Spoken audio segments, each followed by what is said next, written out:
Hello. Hi, hi. Hey, Dusty, thank you so much for testing that. It'll actually do first, second, third. I had an idea of how I wanted to do it, and I couldn't figure out how to do it. But then watching, like staring at it again after you did it, gave me an idea. So I'm going to explore that once my stream is done. Make it look a little bit different because it'll do first, second, third. It'll do the whole thing across the bottom of the screen. So yeah, thank you for accidentally giving me an idea. And welcome. Congrats on getting first. While we were waiting for the ads to finish, I cleaned my glasses so I can see correctly now. Thank you. I took my meds. That's all good to go.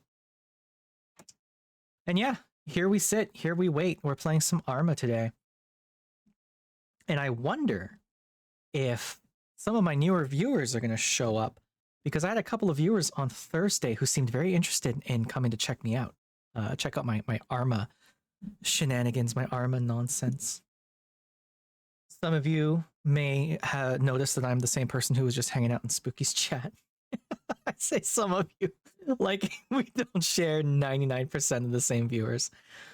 Yeah, Spooky and Ghostly and June and all of them are having fun in Peak right now. I don't know that I like Peak. If I'm completely honest, the gameplay loop is simple enough that it's really all you can do is climb the mountain. But I feel like there's just not enough room for shenanigans, if that makes sense, if you know what I mean, right? Like you can have a lot of shenanigans in Repo or Lockdown Protocol or Lethal Company or any of those, where screwing with your friends is almost half the fun of doing the thing. Or in the case of like Repo, you know, the map is against you and you actually have to work together. In Peak, it's a little too like every man for himself kind of thing. Like you're climbing the mountain and that's all you're really doing. And the only way you can interact with other people is by pulling them up. I guess you can kind of bump them. You can jostle them around if you try. Or you can I don't know. The alternative is it's a team-based game and it's meant to be like a hard team-based game. But the teamwork also doesn't feel especially necessary. Like every game I've played of it so far, you know, one person or maybe two people end up making it to the top and then they just bring someone back. So it feels less like you need numbers to make it to the top by helping each other, and the numbers are just there to ensure that someone makes it to the top, you know? I don't know that I enjoy it. I don't know that I like it enough to keep playing it, especially because at the end of the day, it is a frustration simulator. Like I was calling it that in Spooky's stream, where you're fighting the game more than anything. I don't know. I appreciate what it's trying to do. I appreciate the art style. The game, like the mechanics of it, are very well made. The developers seem to know what they're doing here, but I don't know that it's a game for me. So it's okay. Not everything is made for me, right? At the end of the day. But yeah, how you doing, Desty? Hope you're having a good time. Hopefully you've had a good weekend so far. I made pancakes for breakfast this morning and they're just delicious. I've got this recipe for banana pancakes that my partner actually found. It's from I think it's from some family who are sort of like quote unquote a crunchy family. Like they do the health thing, you know, they whatever, they make their kids meditate, they scrapbook, that kind of shit, right? But the recipe for these pancakes, it's very simple. They're banana pancakes. So the primary ingredient is bananas. And it's so easy. It scales so well. You mush up a pile of bananas, and then you add an equal number of eggs as you did bananas, and then you add an equal number of tablespoons of flour, of any kind of flour. Like the flour is really just there as a binding agent. And that's it. A little bit of baking powder, good to go. You're done. and it scales. So like the number of bananas you chooses dictates how many eggs you use, dictates how much flour you use. And then you mix it all up together and it's good to go. And you can change how much flour you're putting in there to change how runny you want the batter or not. And that's it. Super easy. They're delicious too. God, they're good. They're different from regular pancakes in that they're not as like dense. I don't say dense because you can make a fluffy pancake. I find regular pancakes tend to be a little heavy. Whereas I could eat 37 of these banana pancakes in a sitting, without issue. They're lighter overall. I quite like them. How am I doing? Doing all right. A little hot. I was hoping to get some sailing in this weekend, but every weekend the last like month has been awful. Lots of heat, lots of rain, thunderstorms every goddamn weekend. I think it's going up to 41 today. I don't know what that is in Fahrenheit. It's like 110 or something. It's getting hot this weekend. And then when I check the weather for tomorrow, the forecast says frequent thunderstorms tomorrow. So it's going to be hot and humid and thunderstormy tomorrow, and it's just not good for sailing. I don't want to sail in that. You don't want to sail in a thunderstorm ever. If if anyone's at the club and lightning storms are on the horizon, you run for the shelter because unfortunately, if you own a sailboat, you are staying in a boat with a giant metal pole sticking out the middle of it. So don't really want to be in a place directly under a lightning rod. Hey, Doc. Welcome, welcome. No worries. Hey, first, second, and third, all very good. All fun to have. 4th through 100th, also very good to have. I am always happy to have my viewers hanging around. How are you doing, Doc? We're just talking about pancakes and thunderstorms. Hopefully you're having a good weekend so far. Getting ready for some Star Wars shenanigans. I'm all right. Can't complain. Can complain. The weather needs to pick a fucking lane. I haven't gone sailing in like a month. I've been out once this season. It's not great. There's not much of a connection. No, I was just talking about what I had for breakfast, and then I was talking about the weekend, and that's about it. No real connection other than me just yapping. Oh yeah, here's a fun little preview of schedule for the next week. So Tuesday, Wednesday, Thursday, I'm going to be doing Tuesday Scarlet Hollow, some more of that. I apologize to Azza, but I want to keep playing it because it's really good. Plus, I think Azza's just going to get the game himself at this rate. I'm doing more... Oh, thank you, Dusty.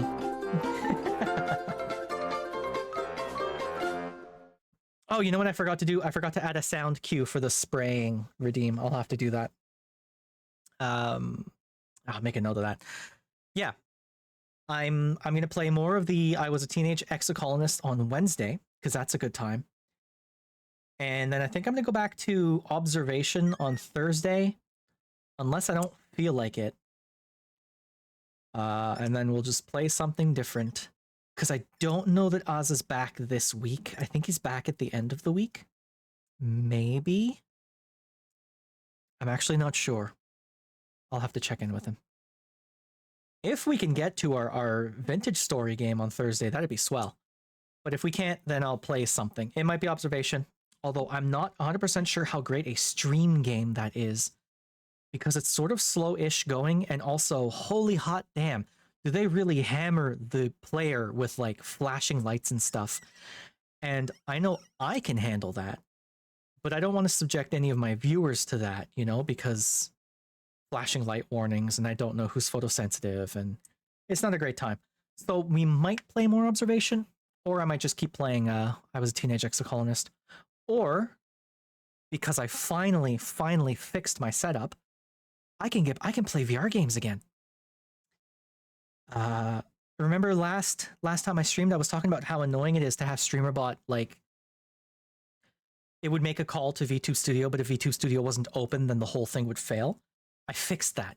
It doesn't do that anymore. So I don't have to fuss with any of my redeems anymore. I can just not have VTube Studio open. I can have my PNG tuber open, and I can play VR games again. So, might do that Thursday. We'll see. And then, of course, Arma on Saturdays. As always, do love my Arma. But yeah, I've got a bunch of VR games I really want to get back into. So they're a lot of fun. Like Into the Radius, which is one of my favorite VR games. Iron Rebellion's a lot of fun. I've got Contractors and Contractors Showdown, but I'm bad at both of those, so we'll see. Oh, you beat Baldur's Gate 3? Congrats. I didn't realize that that was a game you could beat. I'll be completely honest. Like, I know it has a beginning, middle, and end, but I got to get back to that stupid game. Ugh. My biggest issue with Baldur's Gate 3 is that it is at its core D&D 5th edition, and I don't like 5th edition. I don't know what it is. I've got this horrible, like, oh, I just can't handle the system. Also, partly, I find myself paralyzed by options and choices in the game, like, because it's a big sprawling thing where your choices matter, right? And it's like, oh god, do we do this? Do we do that? Do we go for a rest? Do we go for a long rest? Do we pick a fight with these people? What happens if this happens? What happens if that happens? And it's like, oh, I end up worrying as opposed to having fun. So much fun, but goddamn, there's so much going on. Yeah. Yeah. Too much of a murder hobo, but very leveled. I was playing it with my partner, and I love my partner to death, but playing games with her can be a little frustrating sometimes because we have very different styles of playing video games. So that was also part of it, but I will eventually get back to it. Getting boops. Boops are going out. So many boops. Here, I'll try and boop Dasty. And I'm gonna high five Dr. Octagonopus. There we are. Yeah. So today is gonna be Star Wars Arma shenanigans. We're gonna have some fun with this one. I need to hop into TeamSpeak so that I can get my kit. If you hear me talking to myself, it's because I'm talking to my team. But they can't. You won't be able to hear them because I keep them muted. Here we go. Yo.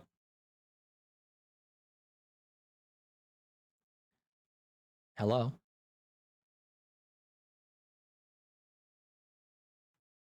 I don't know why you need me for kit sorting. I'm just gonna take the mortar. Okay. Okay.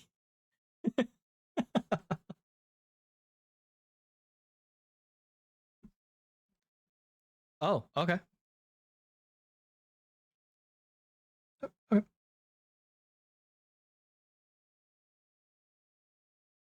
That's fine.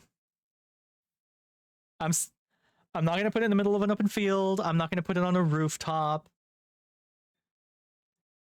Okay. Cool. Did you fix the audio on it? Because it wasn't making the chunk noises. It was just sort of making a soft whoosh noise, like my mortar tube was just farting.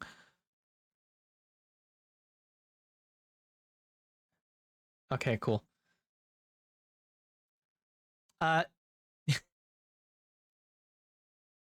It's not that you're not part of the team, Doc. It's that,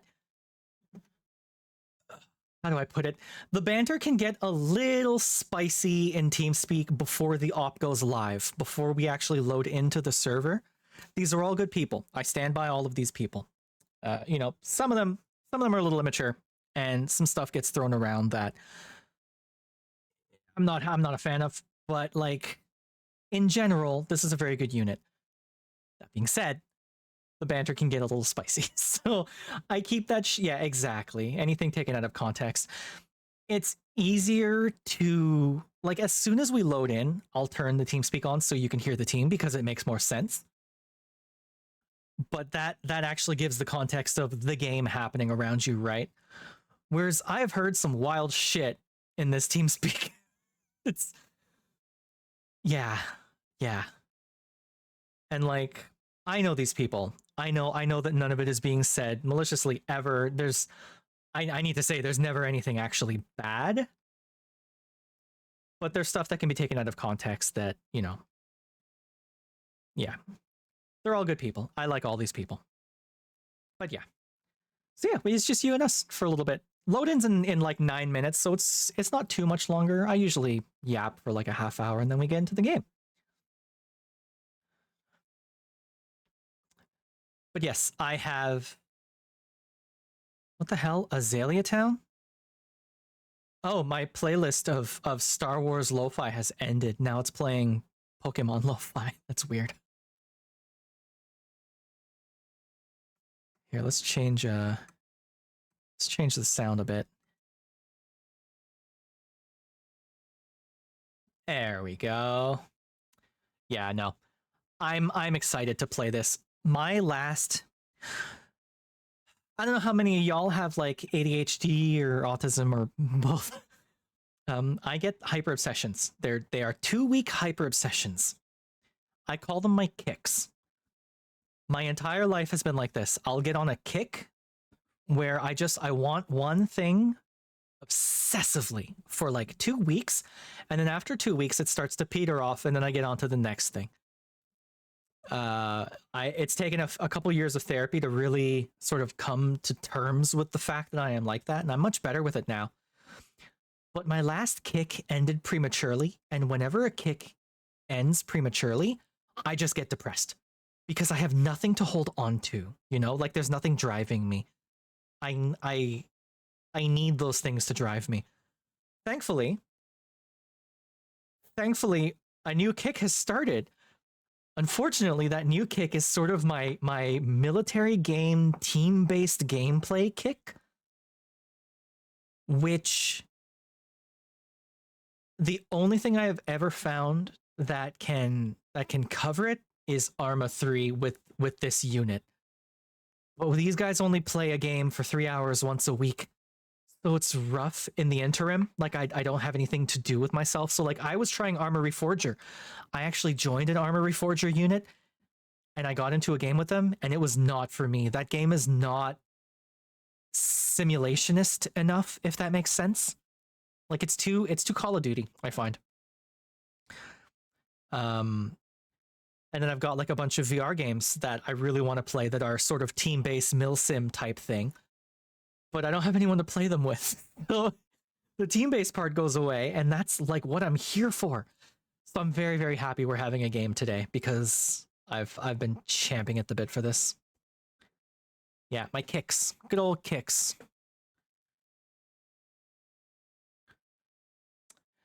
It's a test bed. So they are planning on releasing Arma 4. They actually announced like late last year that they were going to release it in 2026. And then like 2 weeks later, after they made that announcement, they said, actually, nah, it's going to be delayed to 2027. So it's going to come out eventually. Yeah, it's going to come out eventually. But Reforger is the test bed. It's the slightly more casual version of Arma that I think they released both as a test bed for mechanics they're going to have in 4, but also as a way to capture more of the casual milsim unit market, you know? So like Arma 3 uses every key on the keyboard, all of them. Some of them, most of them are doubled up or tripled up. You know, you've got your different radios, you've got just a bunch of shit. Arma 4, or Arma Reforger, sorry, like only has 2 radio things that you can deal with. You can't play around with them very much. It's just faster. I'm not saying it's a bad game. I enjoyed what I got to play with it, but it's not simulationist enough for me. One thing I will say they did very, very well is the mortars in Reforger are way cooler than the ones in 3. I'm hoping that that's how they do it in 4. Like in 3, you have to, you know, you get on the mortar and then you open up your map and then you got to use a protractor to figure out where the hell your thing is in milliradians. And then you got to figure out the distance, and then you plug that into the mortar tube, and then you get out of the mortar tube. Like you set it and then you leave it there. and then you get around and you walk up to the mortar and you drop the round into the tube and it launches. And like it's so much it's so much cooler. And as someone who loves mortar gameplay and indirect fire gameplay, I'm here for it. But yeah.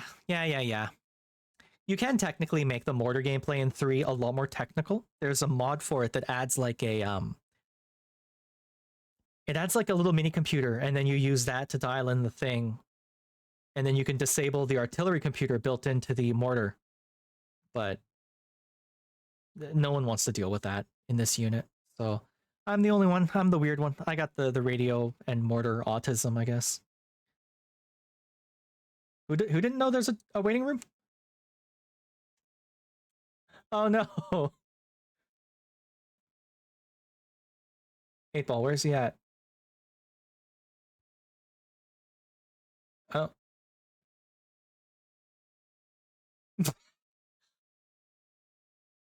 Solitaire? Yo, remember when every Windows computer used to come with Solitaire? I miss that.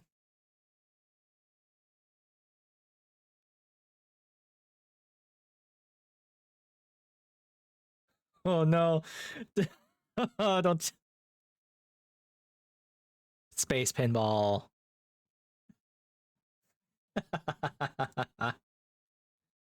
God. Yeah, exactly, Doc. I actually tried playing Foxhole as well, but that game is... Oh boy. It is a little impenetrable, that one. The learning curve on Foxhole is high. I also hope he shows up.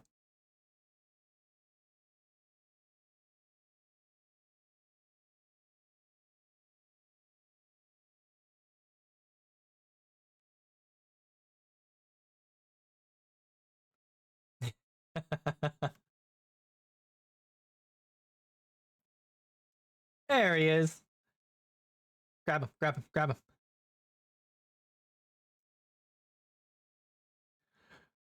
You think you're developing the mech autism? Yeah, honestly, it's cool, right? Started watching Gundam Iron-Blooded Orphans last night. Oh, mood. I tried IBO and I couldn't get into it. I think I found the younger kid annoying. I might try it again, though. I mean, I am doing sort of a large Gundam watch through. So I'll get to it eventually. Eventually I'll get there. But no, that was my kick. That was my kick last. The one that ended prematurely was a mech. I was on a mecha kick. So like I rewatched all of TTGL. I was setting up to run a TRPG that is sort of inspired by TTGL and Gunbuster and all of those cool things. It looks like a really cool game. You know, I've got a bunch of mecha games installed on Steam. I actually grabbed MechWarrior 5 on sale and I didn't like it, so I refunded it. Yeah. But it ended too quickly. So I needed to find something different. Yeah, Pile Bunker is a great weapon. I mean, you look at TTGL, right, where half the killer weapons were just drills. Drill, drill, drill, big drill, little drills, mini drills, heat-seeking drills. Fuck, I love TTGL. What a great anime that one is. Everyone's gone quiet? We having fun here or what? Oh. Okay. Hey, Paul, welcome. Yeah, it's 2:30. Should we load in or what? Let's go. I don't know if you talked about Mecha Break.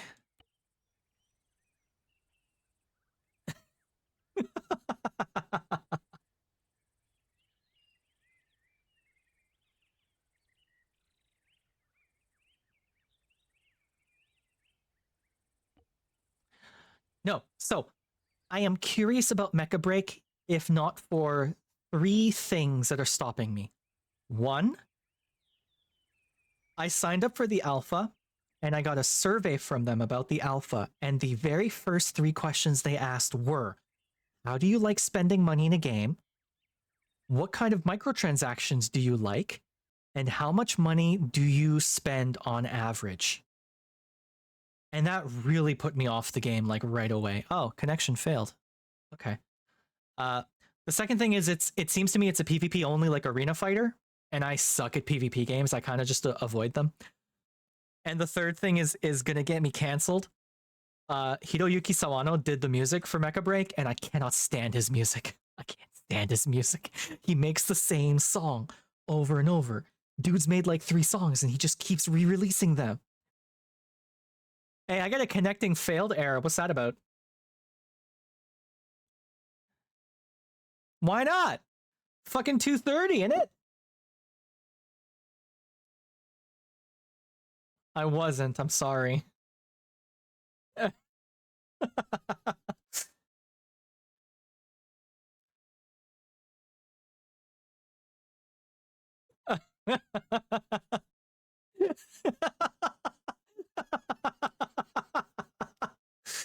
Okay. Listen, I'm old, all right? I know I'm not the oldest person in the unit, but I might be up there. I don't know. I'm hoping there's at least one. Yeah? Yeah, I see that, Nick. I'm 36. Oh no. Oh no. 2 game modes, PvP, PvE, Battle Royale type. They're making fun of me because I'm the oldest person in the unit. They're telling me that they just had a conversation about how the server isn't working and don't load in yet, and then that's exactly what I tried to do. So I'm being roasted for it. I can't believe I'm the oldest person in the unit. I'm not that old. That sucks. Don't you put that in my fucking description.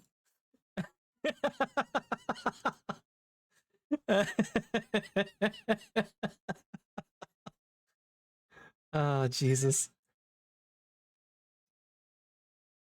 Currently manually moving mod files. Okay, that's fine. I can wait. We can hang out. Thanks. Jesus. Unk. God. You know the worst part is? I actually am an uncle. My brother has a kid.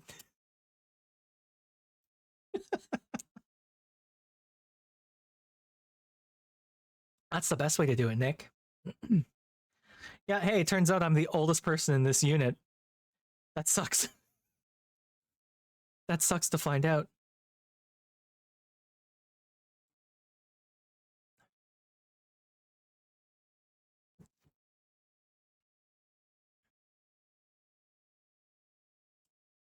Are you good AT?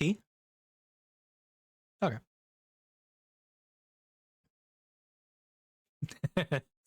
Go marksman.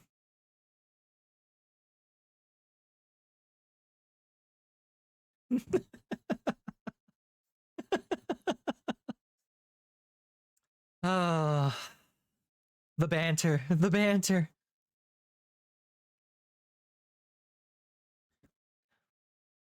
I love playing Arma.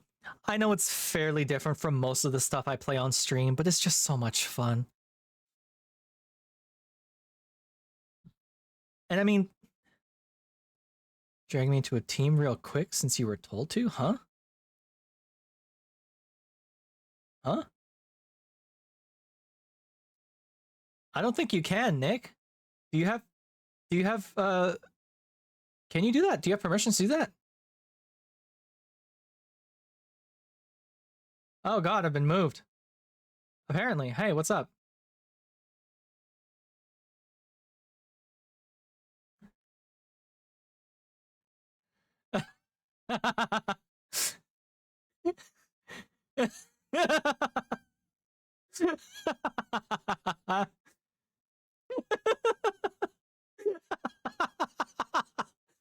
Oh, we got kidnapped for nothing. My only context is Phoenix is in my Twitch chat. He says, I'm dragging you into a team real quick because I was told to. That's it. I don't know. I even questioned that. I said, oh, is that a thing?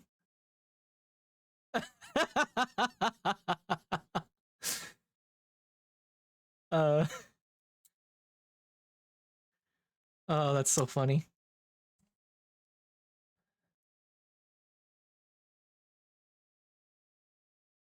It's all good. It's all good.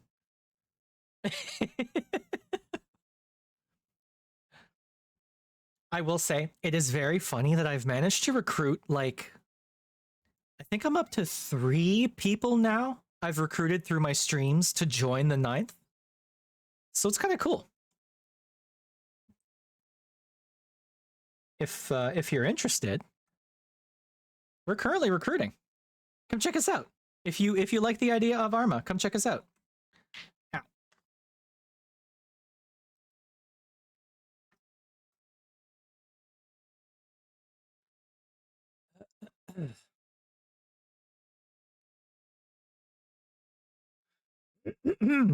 Oh boy. So about that load in, eh?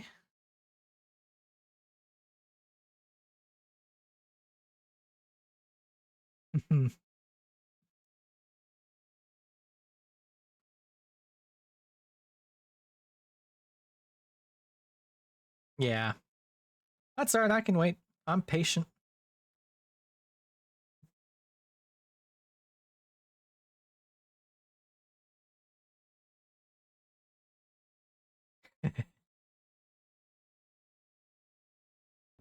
Bro, I feel no sympathy for you. I'm speaking directly to you, Ethan. Get fucked. Here, let's listen to this nonsense. Eat my ass. Let's do one at the exchange to make some money. A little bit of a trailer good friend Desty put together. It's 5 o'clock somewhere. Are you stuck? It's stuck. Are you stuck? Bro. Are you stuck? Are you stuck?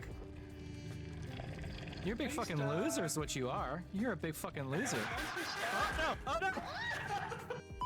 I'm also a droid. Have you noticed? Dude, give me your toes. Whoa. Whoa, whoa. Holy. Watch out, I'm the one. I'm Did- not. did- Back up, did- back up. I'm did the one you who stuck just- toes around you. Dave's super close. Hi, Dave. Hey, chat. Look at Dave. Have extremely aerodynamic bodies, aiding a fighting style that is focused around using their pointed legs to strike opponents and channels powerful currents in the air. Pointed legs? You mean the best kind of legs? You get them stompers going.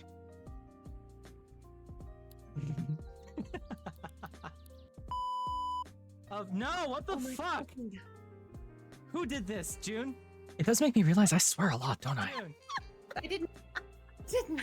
I'm still was- compiling my shaders. It was. Okay. Who did this? Someone bought me the whole Compiling. fucking bundle. Ghostly! It was not me. It was Ghostly! I do swear and I get worked up. Damn. Yeah. Dare you. They don't seem to have much awareness as to whether or not their singing is too loud for those around them. Me when I'm drunk, am I right? Oh. Well, hopefully you took it out on all the children around you. Alright, everyone. Cat's talking about peebits. Everyone panic. We can't have this. I am also a sailor, so like, I have an excuse. Oh, it's so cute! Oh, it's so cute! Look at this Sonic the Hedgehog looking son of a bitch. Hot milk?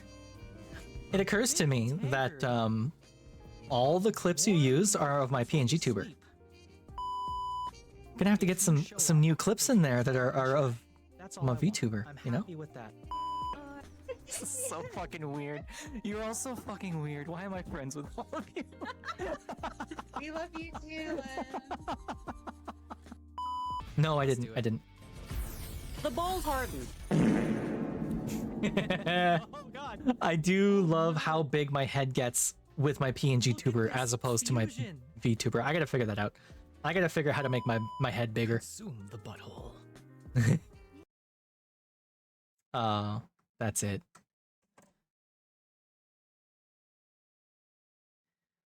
Yeah, I gotta figure that out.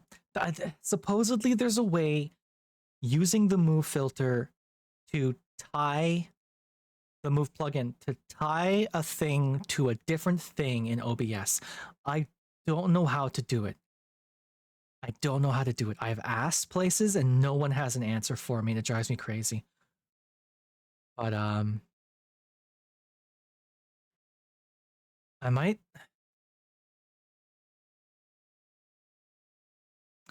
might need to just do it by hand, like set up a bunch of oh, you know, come to think of it, because all of my motions here, you know, all of these motions are spots. They're a button that I have preset in VTube Studio. I'm not dragging my model around. I almost never drag my model around. So I could do that. Just set up a bunch of filters on OBS to have the thing move and follow wherever I'm going, depending on what button gets pressed. I could do that.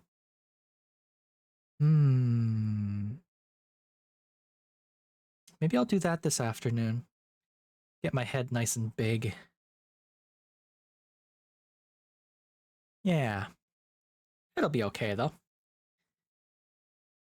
I do like my PNG tuber, though, quite a bit. And I mean, we're going to see more of the PNG tuber because I'm planning on doing more VR streams and restarting my TTRPG streams. And I can't have my VTuber out if I'm doing my TRPG streams because I need a dice cam. Because a dice cam is cool. So I would need to use my PNG tuber for that. And have it all set up again. Wow, there's two of me. I don't know what the holdup is, by the way.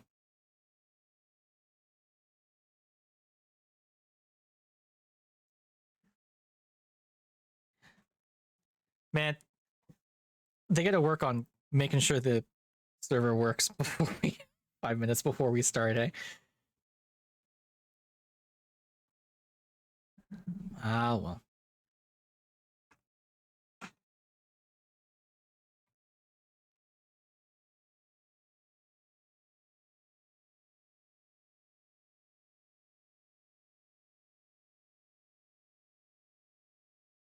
Hmm.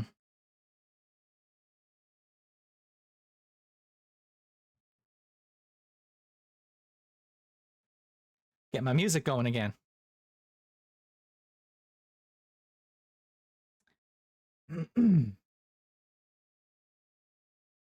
I know I shouldn't apologize for the delay, but I still have my category set to just chatting. So technically, I'm not lying. Technically, I have not sold you a false bill of sale, you know? I am doing the contract correctly or whatever. Y'all are here just to hang out. I wonder how Spooky and June and Ghostly and Jex are doing with their mountains. Or mountain. I guess it's a single mountain. It's just got a bunch of biomes on it.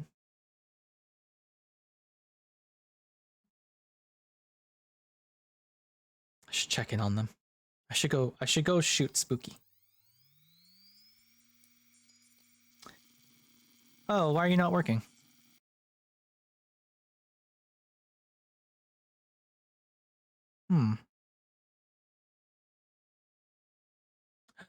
Oh. I feel like you have one of those already, Nick. Oh, neither of these are working. Ah, what's going on here?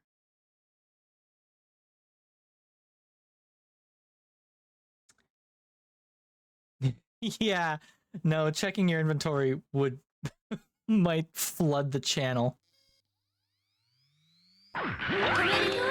Oh, Doc. Thank you. Well, I guess we're going cat ears now. God, that was so funny on Thursday when you have 1,000 bits. Holy crap. It was so funny, the new viewers I had on Thursday, they're like, oh no, we've only seen you with the cat ears, so in my mind, you're a furry. It's like, no, I'm not. I'm not a furry, I promise you.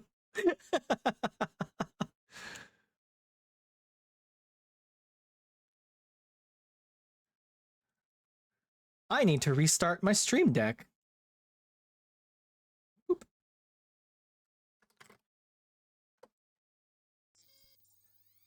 Diet furry. Oh no, it sounds like the the server is busted because of the mod updates. I knew it was gonna happen. This is what happened last time. It broke everything.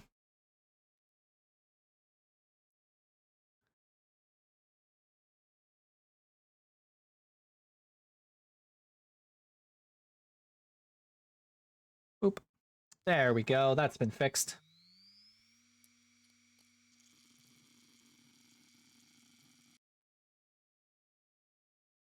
There we go. That's more like it. Cool. Oh, secret simul space. I really gotta... So, without getting into any details, I'm a little gun shy about running a TRPG right now. Had a bit of a moment a couple weeks ago that just really like shook my confidence in myself as a GM, which I need to figure out because I'm running a game tomorrow. So I gotta get my shit in order. But I do want to do more TRPG stuff. And I really want to run a game of Eclipse Phase so badly because it's my favorite game.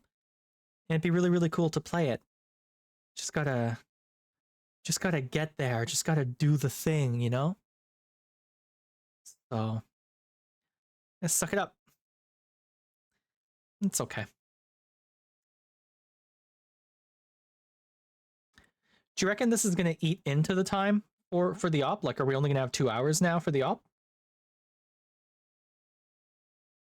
Okay. Kind of hope not. Yeah.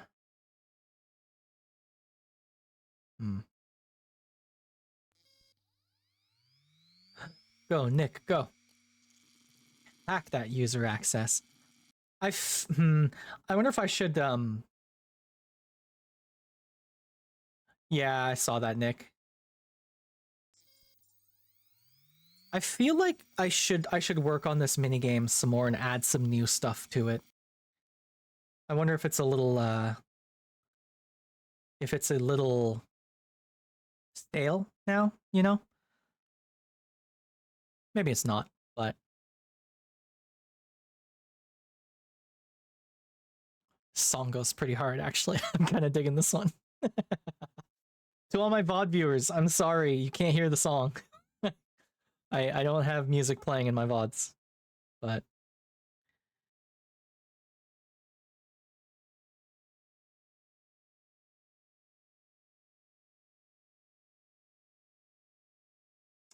You know what I could do? I could,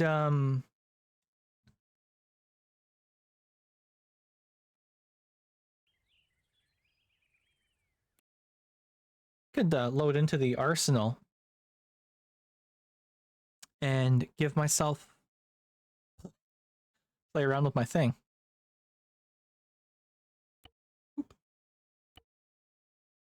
There we go. Hi. Hello? Uh-oh.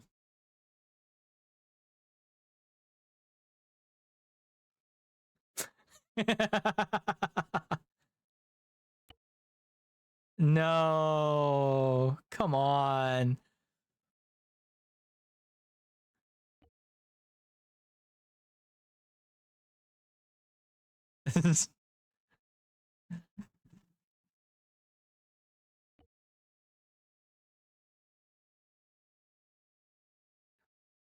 Roger, Roger.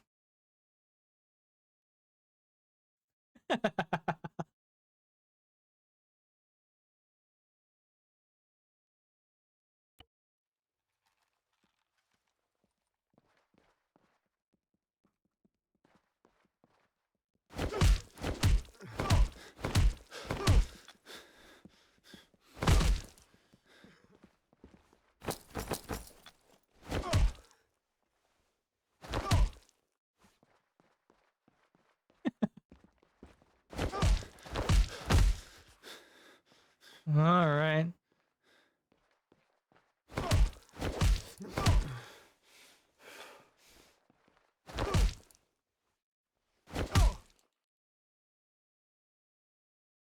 Yeah, server's busted. Just can't run a front op.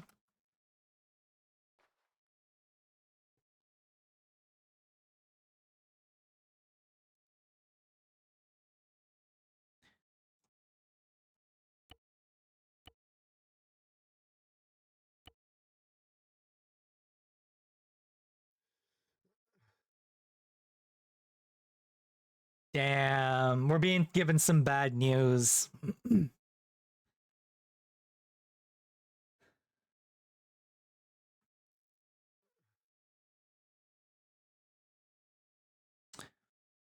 Basically, we're being told that the op has been canceled because the server is busted. So we're not playing Arma today, sadly. Which sucks. That always sucks. But what can you do? So we're gonna find something else to do because I'm streaming today, whether y'all want it or not. So pets, head pets.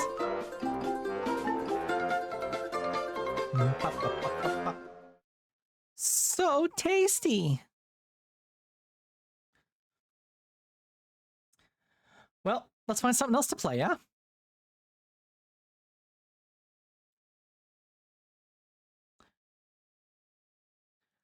What could we play? What could we play?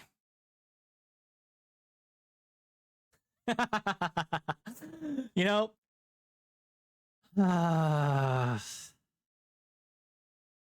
I could play horse game.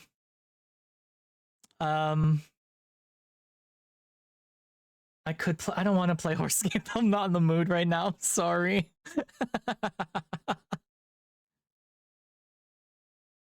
No, I don't want to play horse game. I don't want to play horse game. I want to play something different.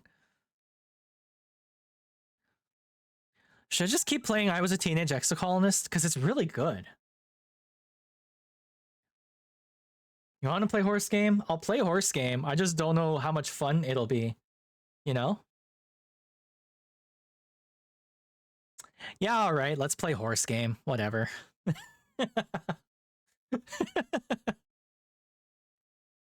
I'm just listening to our debrief about the attendance situation, and then I guess I'll play horse game.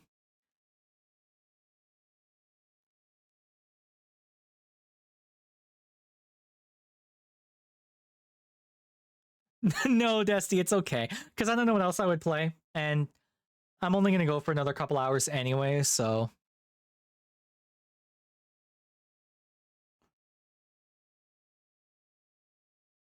Alright.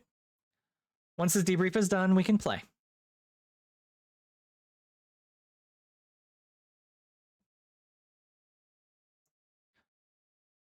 They're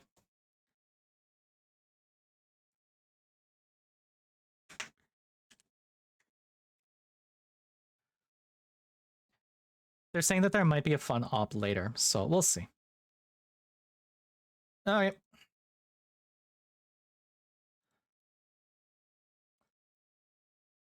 I guess I'll go do something different. See y'all later.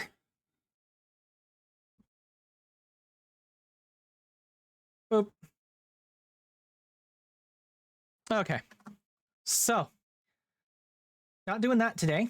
So let me just change this back to this. Let's change my this thing a little bit. What are we gonna call this? What are we gonna call this stream? Desty's request. Haunt. Uma Musume. There we go.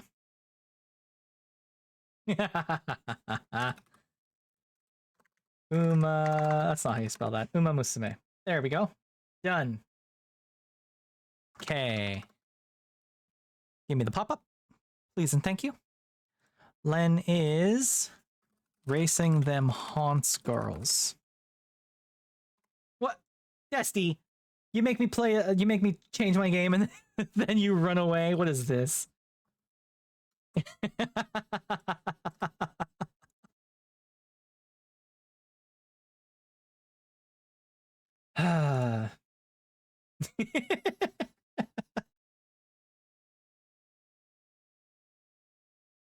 Come on, OBS, grab the game. It's not that hard. I believe in you. I believe in you. Do the thing. OBS? Hey, OBS? I don't like this song. Well, too late. I was pressured by you, Dusty. Uma Musume. Okay, do the thing. Oh, Chad, it's not grabbing the game, and I don't know why. Gotta leave to go to work now. Oh no, Doc. Okay. No, it's okay, Dusty. OBS isn't grabbing the game, and I don't know why. I have not actually tried playing this game on stream, so... Hook rate, no. No. Oh, I wonder if this only works if, like, you use, like, a display capture or something.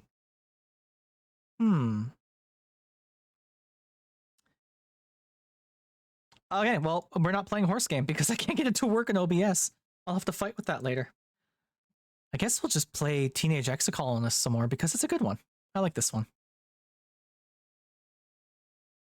And I know this one works. Okay. Growing up in space.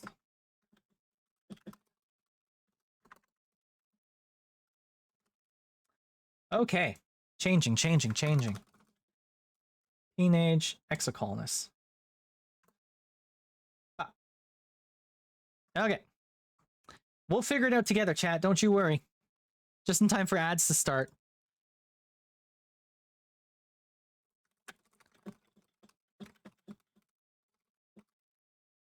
All right, I set that.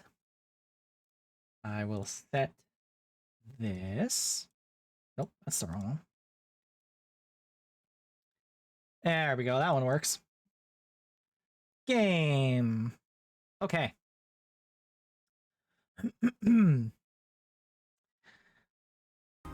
So we're gonna do that. We're gonna do this. Change my audio just a touch. Okay, we got game audio, we got microphone audio. The music is off. Good. Ads, you like them with apple cider vinegar. Ads? I guess I need to ask, is that the name of a drink where you're at?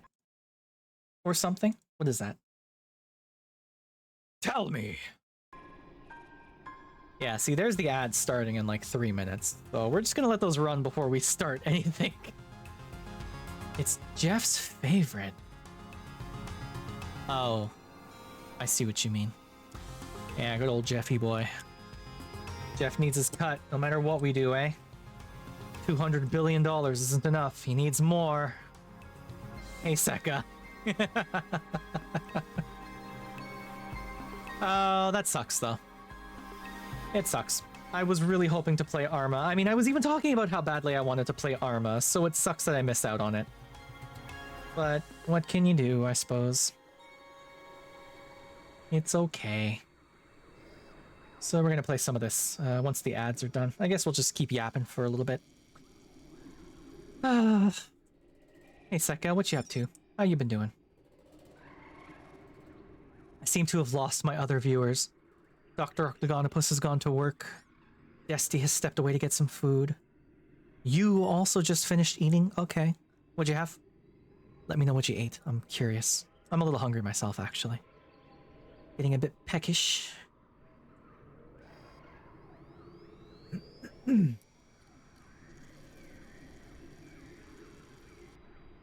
Tortellini with sauerkraut. That'd be good.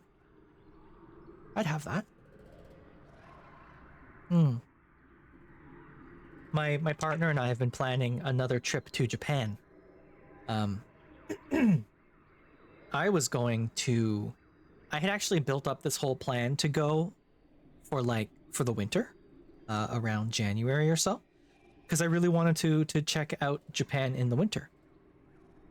But we were also going to go up north to the Tohoku region, which has less train coverage than sort of the golden route or whatever it's called, the like Osaka to Tokyo area has just incredible train coverage. Like we did that last year. We were there for 3 weeks, and we did Osaka down to Hiroshima, and then from Osaka up and over to Tokyo.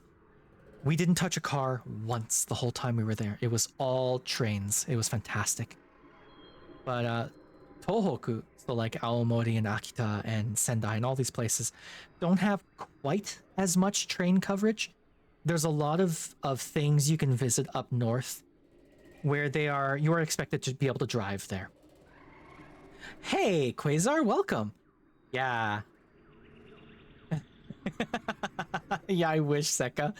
No, Japan was fantastic. It was such a good trip. Oh my god, it was a good trip. I've got ads coming up momentarily. If you're on browser, please use picture-in-picture to get around them. You can just open me up as soon as I pop up into the right corner there and turn on my volume, and you can keep hearing me. And or find yourself an ad blocker that works on Twitch. I haven't found one that works on Twitch, but I know they exist. Yeah, or like get Twitch Turbo. Like the last thing I want is for you to sub to me. You should only sub to me if you want my emotes, because I think they're really cute. Gross. I don't remember writing that one, but that's stupid thing I made. But no, Japan is such a good trip. So we were planning a trip to Japan, and how's my cookie dough? Not available. I'd love some cookie dough. I love cookie dough. God, cookie dough is good. Bestie, welcome back. Yeah, so we were gonna go up in the winter because there's some really cool stuff. We were gonna do Aomori. We were gonna do what's the other place called? It's right near Aomori. Aomori City. Hiroshi? I've actually forgotten. I have a spreadsheet of it. But we were gonna go, yeah, exactly, apple cider stuff in Aomori, right? We were gonna go up north, and there's a bunch of stuff that I wanted to check out in the wintertime. But I'm loading it by my partner, and she looks less and less interested as I describe it. It would actually hurt a little bit. And we came to the realization, or the decision was made to postpone it by 6 months and go in the fall instead of winter. Be snowed in. Yeah, they get hella snow in the winter, eh? Oh my god, did they ever get a lot of snow. But yeah. I still want to go in the winter. I'd love to go to Sapporo in the winter for the winter festival they have up there. Just because it'd be really cool, right? Maybe that's the trick. Maybe that's what we do next time. So, or next time. So the new plan is we're going to go in the fall up to the Tohoku region. But when we go, it's going to be like late October into November. And there's this mysterious grumpy person in my head. No, she's lovely. I did a bad job of selling the winter trip. And I'll be honest, as I was making the plan to go in the winter, there was a bunch of stuff that I was looking at too, and it's like, oh, this would be more fun in the fall. This would be more fun in the fall. We could spend more time outside in the fall. We wouldn't be cold. We wouldn't have to worry about walking around in boots. You know, we can actually walk around in proper shoes. It was never about the cold. I'm not worried about the cold at all because I'm Canadian. And as far as I can tell, it doesn't get that cold in Japan. They get lots of snow. But in the Tohoku region, and even in the main cities in Hokkaido, like, it doesn't get that cold. I remember reading a manga once where the main character moves to Hokkaido, and the main character's like, oh my god, it's so cold. He's all bundled up. He's got like this huge coat on. He's got a scarf and a toque and mitts, and it's like, it's minus 15 out. And I'm like, minus 15? That's hoodie weather, y'all. Like, minus 15 is a thick hoodie and a toque, maybe. Maybe a scarf if you're a chillier person. But like, you know, you're busting the winter coat out until it's minus 25 at least. Minus 15 is death for you? Nah. Minus 15 is fine. But like that's the thing, right? We're Canadian, so we can handle colder temperatures. Whereas I know if we were to go to Japan, like in the Kanto region in Japan in June or July, when it's like 45 degrees with humidity, I would die. You could never live in Canada, you're too fragile. We get really hot and really cold in Canada. You know, there's some parts of Canada where it'll be plus 40 in the summer and minus 40 in the winter. And I think 40 degrees Celsius is like 112 degrees Fahrenheit or something, 110 maybe. Somewhere around there, 100 and something. I don't know Fahrenheit. I don't know Fahrenheit at all. But yeah, Japan is such a good trip. Oh, my ads are done, aren't they? Hey, we should play the game. We should stop screwing around. So hey everyone, instead of Arma, which is what I wanted to play, the server broke, so we're playing something different. We're gonna be playing some of this game. It's called I Was a Teenage Exocolonist. I was playing it the other day on stream. It's a very cute Your Choices Matter visual novel thing. And it's really good. I really, really like this game. So the last time we played, one of our friends died. We are 10 years old, and one of our fellow 10-year-old friends died. And it was sudden and shocking, and it actually broke me up a little bit. So now we're sort of dealing with her passing a little bit. And I don't remember what we're doing today. It's dusk right now. What are y'all up to? These are my parents. Alright, already heard all of that. You've added this to your Steam wish list. Cool. It's really, really cool.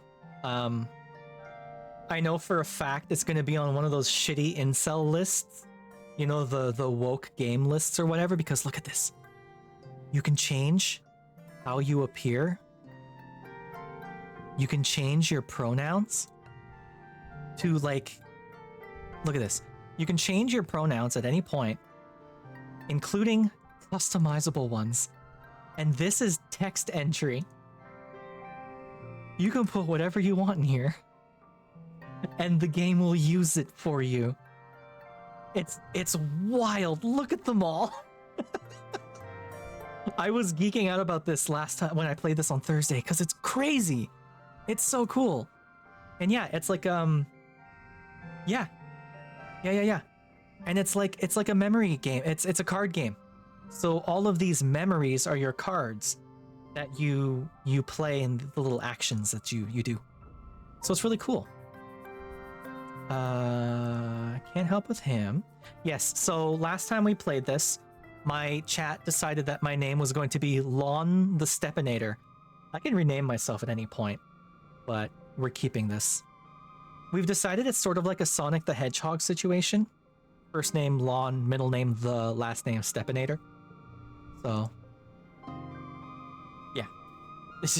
Don't blame me, blame chat. They're the ones who decided this stupid name. Alright, so how am I doing? I'm okay on stress. I feel like I want to rebel, but let's talk to Tangent a little bit. Oh god, that's right. This is a game I need to narrate, isn't it? Here we go. Let's check those DMs.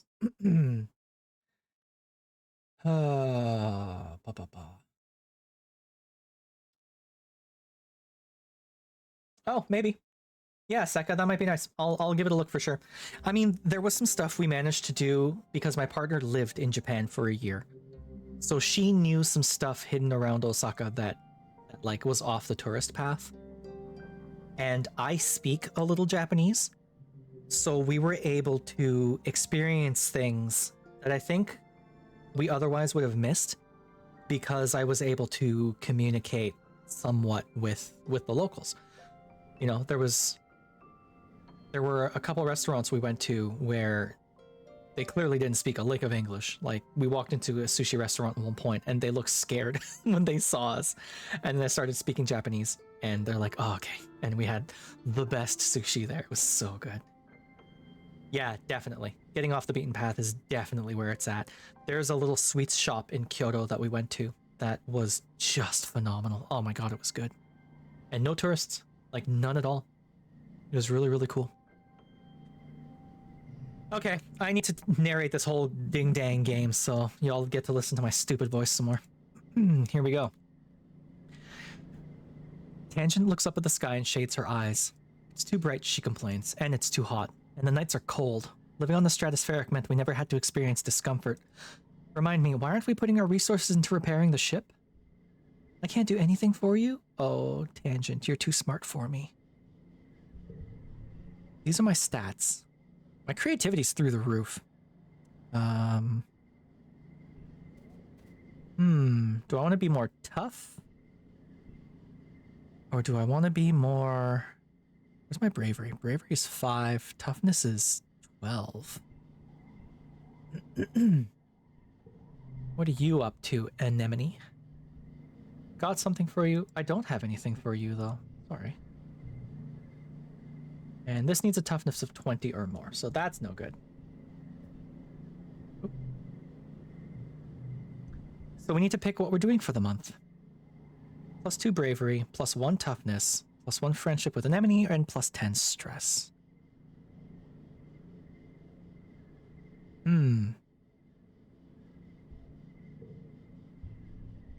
Let's go to school. Hi, propaganda bot. How you doing? Don't forget to study hard. We are going to study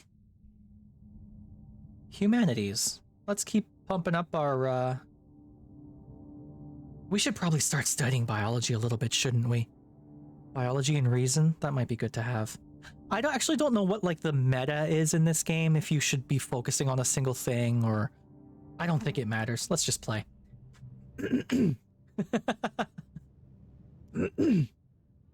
Okay.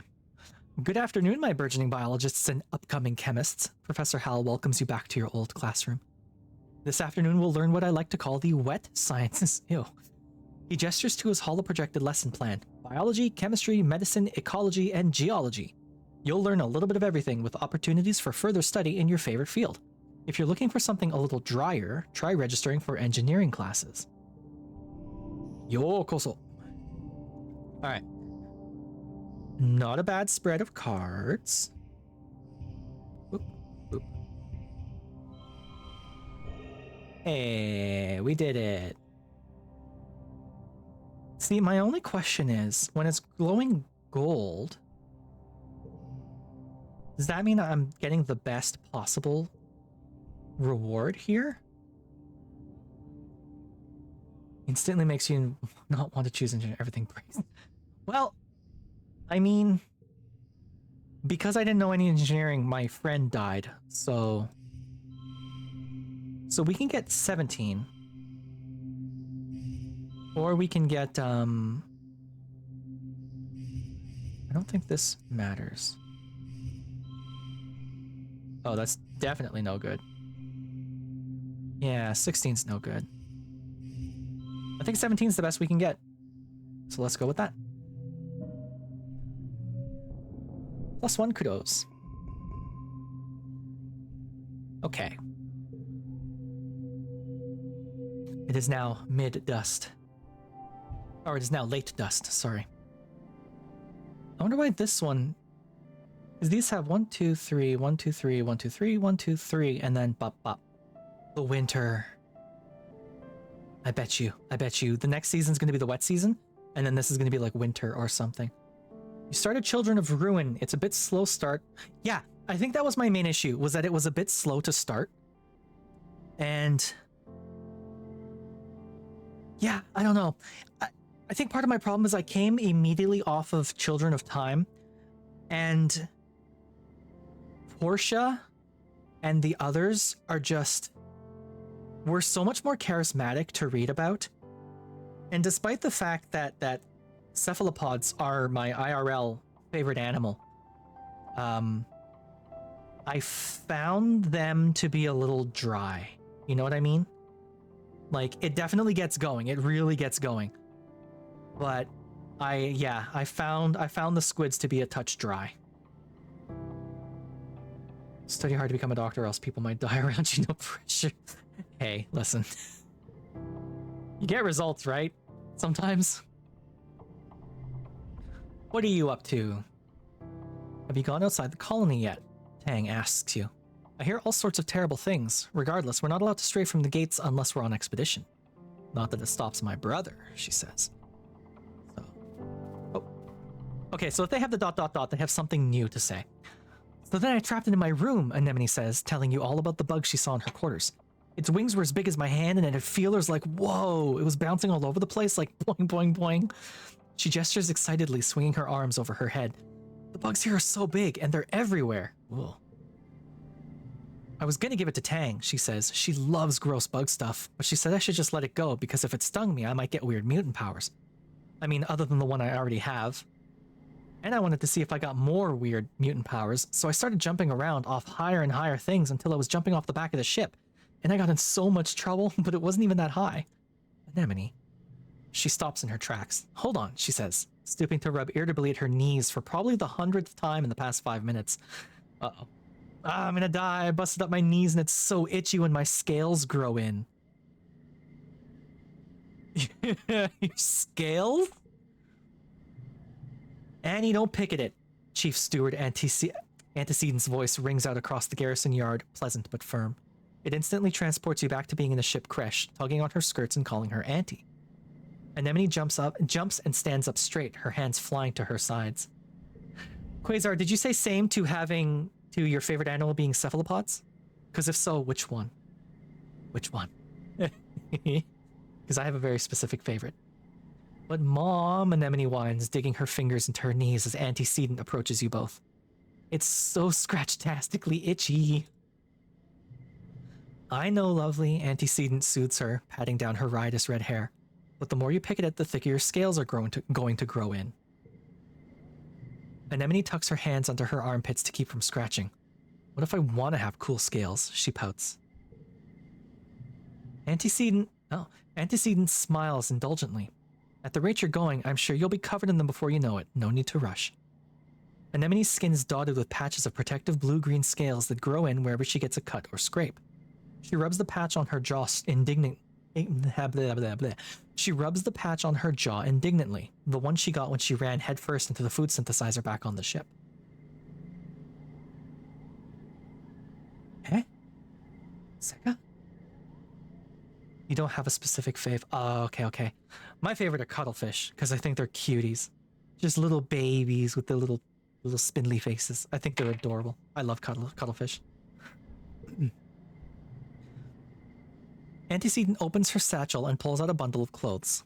The queue for the nanoprinter is over a week long, so I patched your pants with scraps from your brother's clothing. Please try not to put any more holes in them. Or yourself, okay? She hands the clothes to Anemone and kisses on her forehead. Anemone sticks out her tongue and gags. Yuck. Kids, am I right? Anemone evaluates the clothes as her mom walks away. Galactic, she breathes, as she runs her fingers over the odd-colored patches. Then, right there in the middle of the yard, she unashamedly squirms out of her pants and pulls on the new ones. Wow, I look like a fighter jet from the Hollows, she exclaims, showing off her new pants. Like when they'd stencil your kill count on your plane. Or like a really cool scar. Ah. They are adorable, aren't they? I love cuttlefish. They're so cute. See, here's the problem now. I'm a little gun shy. Or like a really cool scar. Okay. I'm indulging Anemone's sort of, you know, her playful nature. Which is great and all. But she's already told us that she's okay jumping off of really tall things, which could get her killed. Or I could say you should be more careful. Which maybe is boring, but then maybe she won't die? Listen, we lost one of our friends already. Like, a fellow 10-year-old died. And it hurt me. And now I'm scared. I don't want to lose more friends. Yeah, there we are. Anemone grins. Yeah, you get it. My pants are scarred, just like me. Spooky's here! Hi, Spoigus. Okay. Welcome. Let's try this Hi. again, shall we? Maybe this time we can find the airbending that we Hi, Spooky. Airbending's a myth. Welcome to the show. Hey, you're gonna notice The that... balls hardened. hardening my balls right away. Okay. That's awful. Hi. Spooky, you're gonna notice that I'm not playing Arma. Is June here? Hey, June. I fucking called it. The mod broke the server so bad that we couldn't have an op today. It got cancelled. Hydrate. Okey-doke. Also, hi, Orpheus. Spooky, thank you so much for the raid. You know the drill. You know the stuff. Go do whatever you gotta do. Take care of yourself after the raid. We know how it is.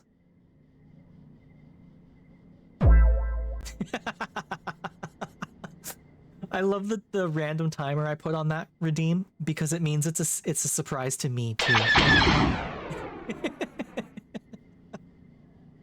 Yeah, how you doing, Spooky? Did you win? Did you climb the mountain? Are you winning, son?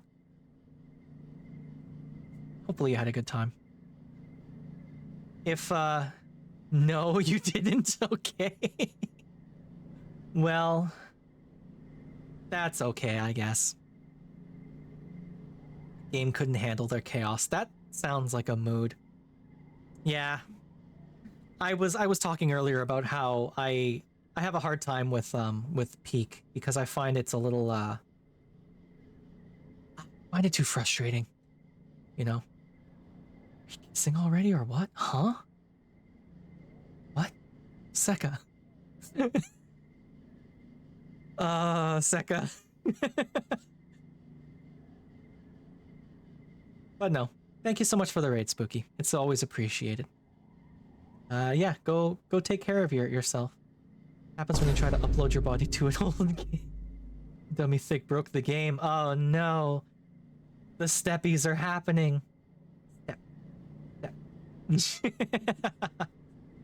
Hi Raiders. In case you don't know who I am Len Corum. I know it looks like an I. It is not. It is not lean. It is pronounced Len. I like to play weird niche sci-fi games and visual novels and whatever catches my fancy. I was supposed to be playing Arma 3 today. I'm a member of an Arma 3 Star Wars Clone Wars unit. But the server broke, so we couldn't do that today. So we're playing I Was a Teenage Exocolonist instead because it's a really cute little game.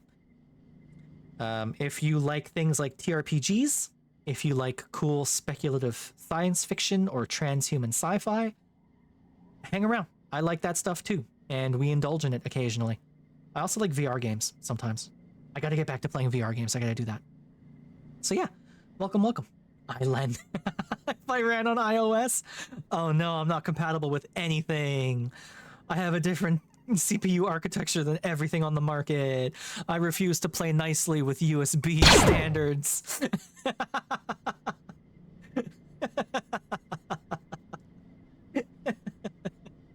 No. So yeah, we're gonna keep playing this because it's a cool little game. All right. This is our friend Anemone. Yeah, you get it. My pants are scarred just like me. Oh, that's another thing. Hey, I narrate games a lot. I keep playing games that I need to narrate and or voice act badly. So if you find that kind of stuff cringe, I'm sorry. I'm not stopping. But yeah. Thanks for hanging out. Let's find other people who want to talk. None of y'all want to talk to me? Really?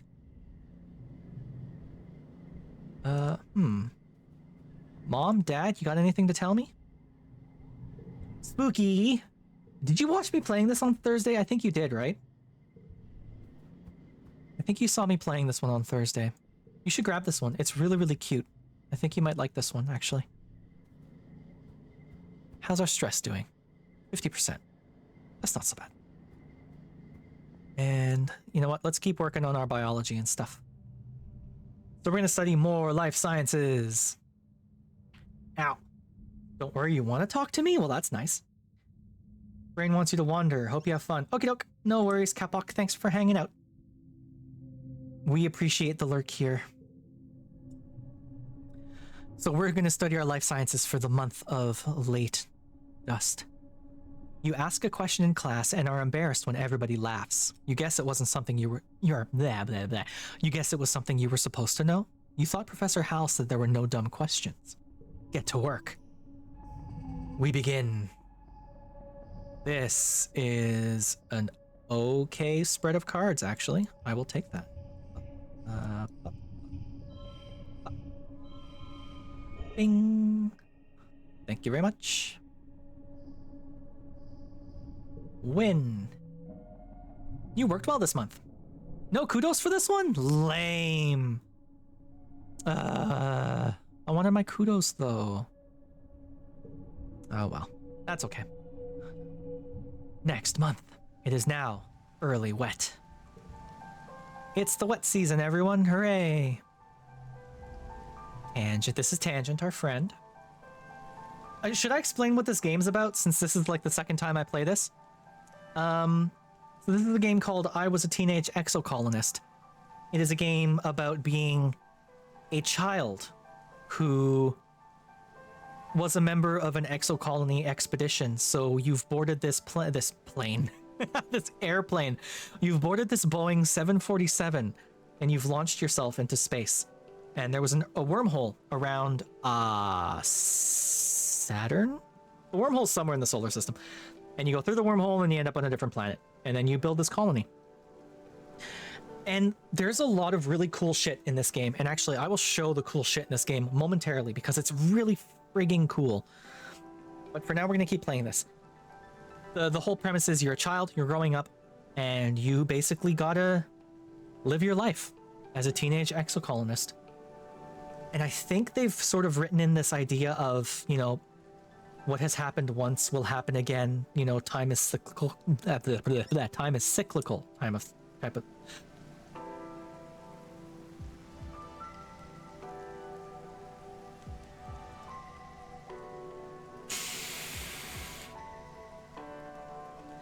I can't speak. My voice is failing me. Time is cyclical, and you restart every so often. And I think when you restart, you get to keep some stuff from your previous runs. So it's a little roguelike, sorta, kinda, maybe. We'll see. I've never played this before. This is my first playthrough. So we're gonna figure this out. Oops. Tangent is watching a construction crew build scaffolding for the new engineering pavilion. They're using mushwood, which is so light that one person can easily lift a 10-meter long pole and stack it into place. She points towards them. Human beings are so great, don't you think? Before we landed, this was all just dirty jungle. Now it's civilization. I've been learning about you. Oh my god, what is going on with me today? I've been learning about adaptability in writing in biology class. The books say it's what sets us apart from the animals. Like, we don't need fur because we can make warm clothes. And if it's too hot, we can make air conditioners instead. One of your favorite modes? Yeah. Hideo Kojima rewrites my next playthrough? Oh god. I actually do want to play Death Stranding on stream. I've never played it. I think I played it for like 20 minutes back when it came out, but I haven't touched it since. So I really want to teach and kills to kill that planet's climate. Yeah, no shit, eh? Also, the animals have neat adaptations too, or else they wouldn't be around. Maybe the animals have neat adaptations. Tangent rolls her eyes at you. Maybe, but even if they do, I haven't seen any sign of intelligent life here. It's just those big dumb xenofauna. Some animals are smart and friendly. I'm not just gonna, you know, kiss your boots here just for favor with you, Tangent. Tangent thinks your point is dumb. Yeah, no, I know. Tangent is kind of full of herself a little bit. Tang looks skeptical. There's still animals along the Stepinator. Maybe they're just pretending to be nice so you'll feed them. You're lucky it didn't eat you. She folds her arms. Dorb's moth look cute. Dorb's moth look cute, but one can eat through a bag of rice in less than 30 minutes. Even an herbivore can be dangerous here. It doesn't have to want to eat you to be able to hurt you. That's the truth. Just look at Hippopotamus, right? If you play that game and never listen to any of the songs you can manually play, it will DMCA you so hard. Oh yeah, no, I'm aware. I do remember the brief period of time I played it that like they just played non-stop like real songs. It's problematic. Together, you watch as the foreman puts the blueprints for the scaffolding onto the floating screen of her hollow palm and raises it to the scaffolding to check their progress. I'd like to see an alien do that, Tang says primly. Humans look defenseless and weak, but we're the strongest species in the galaxy. Who else can literally bend reality to their will? Not a stupid alien, that's for sure. Damn, Tangent. I don't think I want to be friends with you anymore. He puts one finger to her chin. I'm living proof that humanity is greater than our biology, she says. All of us are, really, with our genetic enhancements. We're the next step in humanity's evolution from great ape to galactic super species. Fucking hell. What she means by this, I'm living proof that we're greater than our biology, is that she's trans. Like, that's the thing about Tangent. She's a young trans girl. And like, I was trying to be nice to her because her brother is being really shitty to her. But she's also kind of shitty. So like, me trans queen. I suppose, yes. Anemone is nice though. Team captain, we read this one already. Oh no, Dice has something to say. This is Tangent's brother, who's kind of shitty to her, and I think maybe I need to be nicer to him. It's pouring rain and everyone's trying to stay dry under the grass-roofed palapas. Everyone except Dice. Off in the distance, over at the wall near the sports ball field, he's definitely skulking. No, I want to quietly follow him. Oh no, my perception isn't high enough. Lame. Oh, it's my persuasion I was building up. Skulking. Dice is also kind of weird, but he's like that weird kid that... I'm gonna tell someone. I'm gonna be a snitch. No one likes a snitch. Oh no, I've already chosen. I've already made my choice. You tell Security Chief Rhett that you saw Dice up to no good around the garrison. I don't know that it's up to no good or not. Oh no. I got more loyalty for that. I'm not happy about that. He's too distracted trying to put buckets under various leaks in the roof to pay you much attention. Thank you, Lon the Stepinator. I'll check it out later, he says, waving you off. If there's a danger to the colony, one of the lookouts will catch it. You're not so sure. You know Dice. He's very good at hiding when he doesn't want to be found. Walks into a wall. Kid. Ugh. Cal's got nothing new to say. Oop, I found a log. Anything else fun to pick up? Mars, you got nothing for me?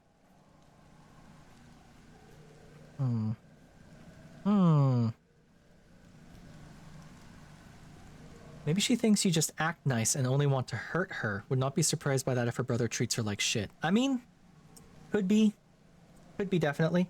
But we've had good moments already. Like, all of that stuff with her being mean was fairly new. So, I don't know. I just don't know. But we're going to keep working on our biology and our reasoning a little bit. Just because I want to get this up a touch. For today's lesson, Professor Hal tells you, we'll start with a fun group project. Oxymoron. Has never existed. Impossible sentence.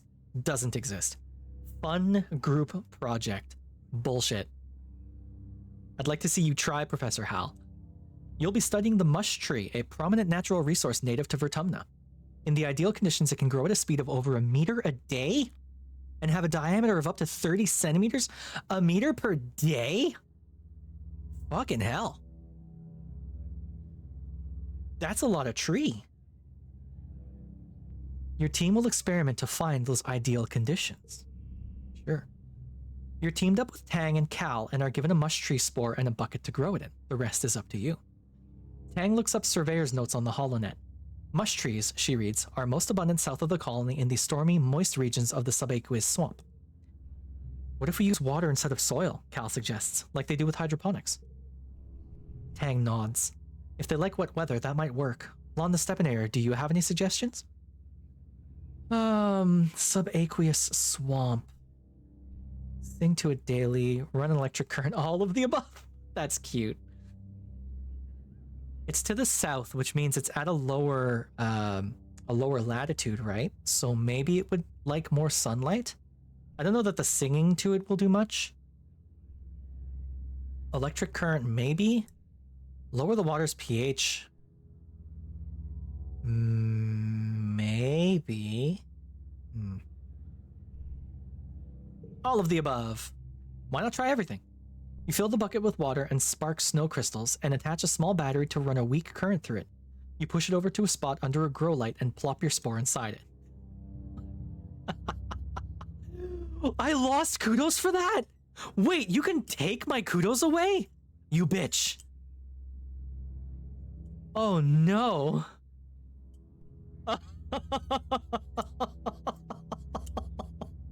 Oh no. Every day you rush into the classroom to check on its progress. You and Cal sing quietly to it. Tang refuses to assist in that part, but it doesn't grow.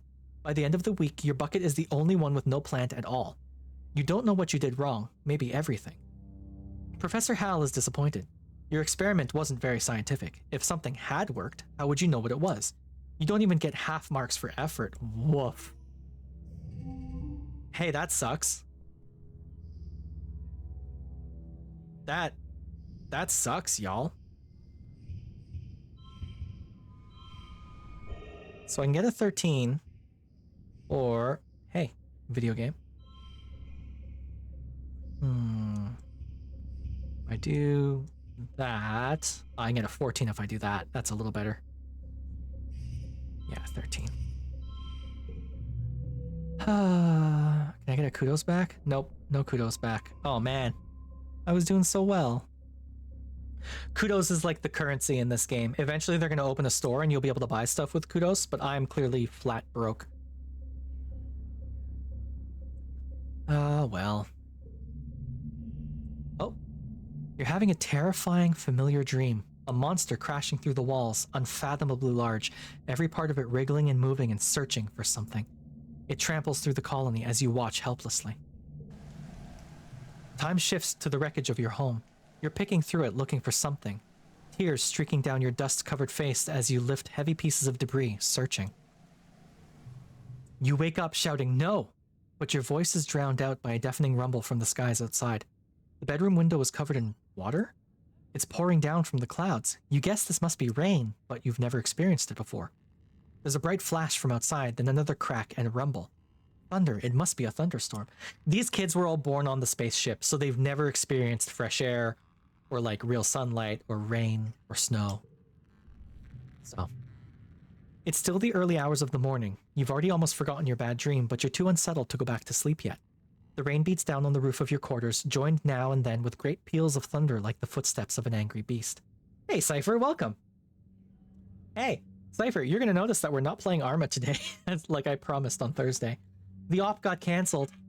Our mods broke so significantly that we just couldn't get the game working. So we had to cancel the op, unfortunately. Very sad turn of events. But, it happened. So we're playing something different. We're playing some more of this. And I mean, we like this, so it's all good, right? Run outside and play in the rain. Go to your parents for comfort.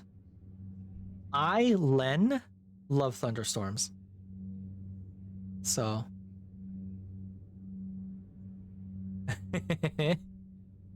Yeah. It happens. We're gonna play in the rain. Oh, I got +5 rebellion for that. Hell yeah. It's surprisingly warm outside and the water feels nice hitting your head. Everything smells fresh and damp and wonderful, and the dusty packed ground has turned to squelchy mud between your toes. You don't go too far from the door to your quarters, but it's exciting being outside in the dark, watching dramatic streaks of lightning arc down to the hills behind the colony. Ooh. It is now mid-wet. Nice. Okay. Can I zoom in and out? No, I can't. These guys have nothing new to say. Do we have any fun new things? Oh, Dad! Hi, Dad. You're looking a little worn out, my little firefly. Your dad greets you looking concerned. You know, despite what your mom might say, there is such a thing as too much work. Maybe some R&R over in the lounge would help recharge those solar cycles. What do you say? Maybe I just need a hug. Oh. Oh no, that counts for loyalty? Oh no. Maybe I want to be a rebel. I think next playthrough of this I'm gonna go like full rebellion. Your dad throws his arms wide. Well, get in here, Tiger Butter. After a long hug, you do feel a little better. Your dad gives incredible hugs. Aww. The family. What can I do in the geodesic dome again? I can get toughness. And this gives me kudos? Oh, okay. What's my toughness doing? 12. I might do this, actually. Work with my mom a little bit. You got nothing new to say? There's a gaping hole right here where innocents died. We don't talk about that. All right. Let's save real quick. To anyone who's new watching this, whenever I play a visual novel the first time, I only keep one save. We go with my gut, and we face the consequences. Hey, Clem. Howdy. Oh, okay. Stretch incoming.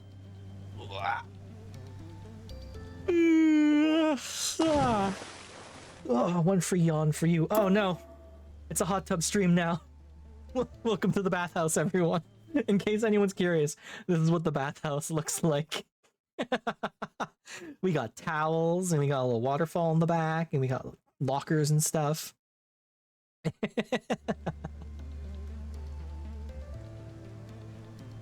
Okay. Up.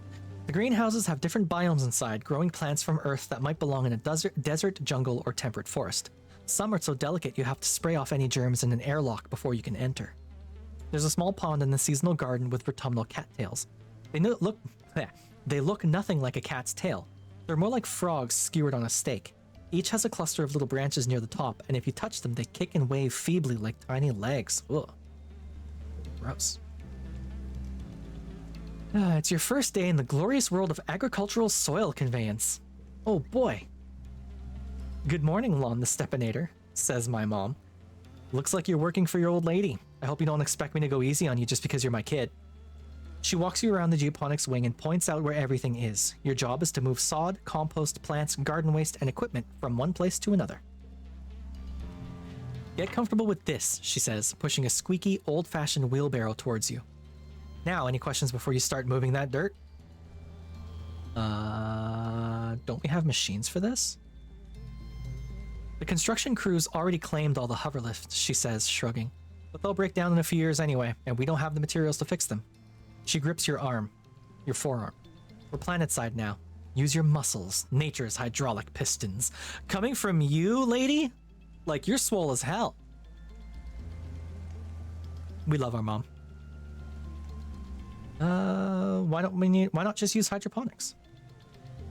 On the ship, we grew most of our plants with their roots in the water, and it's true it was more hygienic that way, your mom replies. She brushes an insect off her arm, which lets out a loud squeak of objection. But hydroponic systems use too much energy. Here, we have to grow as much as we can the old-fashioned way. Where do I move it again? From over there, she points to a dirt pile, to there. She points to an identical pile 10 meters away. She sees your confusion. We had some very precious soil from Earth on the ship, full of all the nutrients and bugs and bacteria our plants need to grow. But it was lost, she sighs, in an accident. Now we have to make more from scratch using Vertumnan soil. This is part of the process. Oh shit. That's my kid, your mom says, slapping you on the back. You stumble a little. Alright. Getting strong, getting swole. Your arms start to ache after the first half hour of work, but you keep going. By the end of the month, you feel utterly drained and exhausted. And good somehow. You can feel your muscles growing already. Alright, let's shovel some dirt. God, I cannot wait until I have better cards. If I do that, I only get an 8. If I do that, I also only get an 8. There we go. 10 makes more sense, right? If I do this, I get an 8. Okay. Guess I'll have to make do with the 10. What does this do? +2 to a card? Nah, we don't need it. Hooray! And I got an extra kudos. Cool. Made back all that I lost, in fact. How you doing, Clem? You excited for your debut tomorrow, Clem? We're all very excited for it. It is late wet. You don't have anything new to say. Y'all don't have anything new to say. There's no new things kicking around. You don't have anything new to say. So, oh, I'm stressed out. I'm really stressed out. Yep, we need to take a break. Okay. The ship's quarters. Relax in the lounge. You organize a raid on the kitchen pantry for snacks. They want to be free. You must liberate them. Okay, we need to forget a card. We're getting rid of giggling. We don't know how to giggle anymore. Giggling has been outlawed. No more giggling. Not doing not too okay, but you're improving. Oh, I'm sorry, Clem. I hope you improve rapidly. I hope things get better for you. You want to join me in the pool? You can come hang out. It's all splashy in here. We got a rubber duck.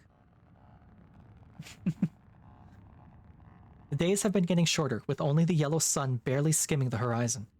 One morning, you wake in the darkness and have to check your holopalm to know what time it is. You see a holostream from Mars. Oh. Good morning to all my pals, if you can even call it morning. They've named it glow season because, like, everything is crazy glowing out there in the dark. I am staying the heck inside for the next month. What's the point in even going out if you can't see anything? It's going to be a long, boring month. Fuck you, Mars. We don't like Mars is kind of boring. Mars is kind of shitty. Maybe I shouldn't be swearing at children quite so much. Jeez. You peek out the window. The wormhole is the biggest you've ever seen it. Oh, the wormhole exits directly onto the planet? Wild. Okay. The wormhole is the biggest you've ever seen it, like a massive fiery ring in the sky. The planet must be very close to it now. And out in the jungle, something new is taking place. The plants are flowering, glowing iridescent blooms, and everything is full of life. There are strange new sounds, long hooting calls and gurgling roars. No, the Arma 3 is never. It got cancelled today because there was an update to one of our mods, and it broke everything. So they tried for an hour to fix it, but in the end they had to cancel it, sadly. So yeah, what can you do? It happens sometimes. I'm really disappointed because I need my fix. I need my teamwork and military game fixed so badly right now. I am pining for it. I'm on a big military kick right now. So yeah. I just shrugged. I don't have any control over my shoulders, but I just shrugged. Does it still say Arma 3? What? It says I'm still on chatting? Are you sure? Fucking OBS. Oh, not on my screen. Hey, Clem, you might want to refresh, because on my screen it's all set correctly.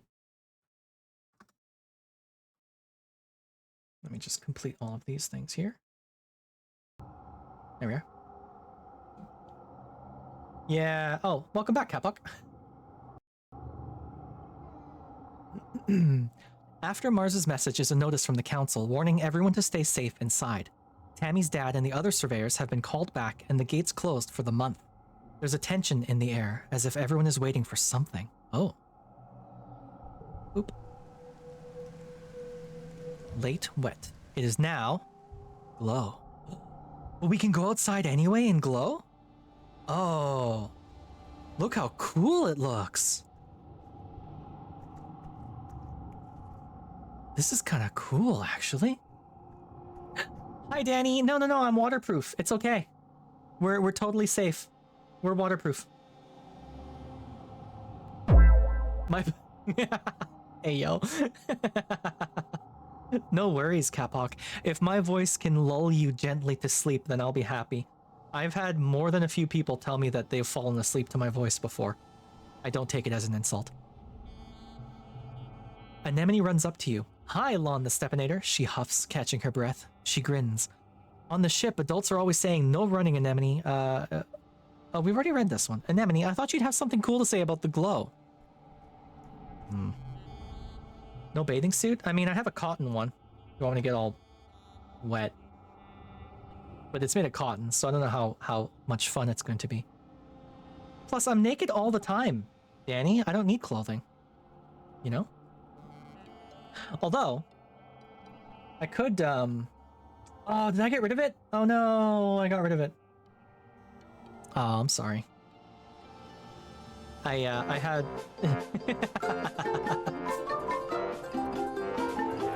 I set up my Anka dance thing once, and I guess I got rid of it. Oh well. Lon the Stepinator. Your mom stops you as you walk by. What are you doing out of your quarters? It isn't safe out here. Doesn't seem very dangerous. Rebellion, that's right. Damn. She narrows her eyes. What you should be afraid of here is me if you don't do what I say, Lon the Stepinator. We don't know what's out there this time of year, so you and the other kids are going to keep your butts in the ship. You know there's no sense in arguing when she makes that face. As you walk away and are just out of earshot, you hear her mumble, "Stars, it is beautiful, though." Yeah, Mom. You're not my real mom. You are my real mom, but you're not the boss of me. You are the boss of me, but, you know, whatever. You gonna fucking do about it. Ooh, I found a glittering cluster.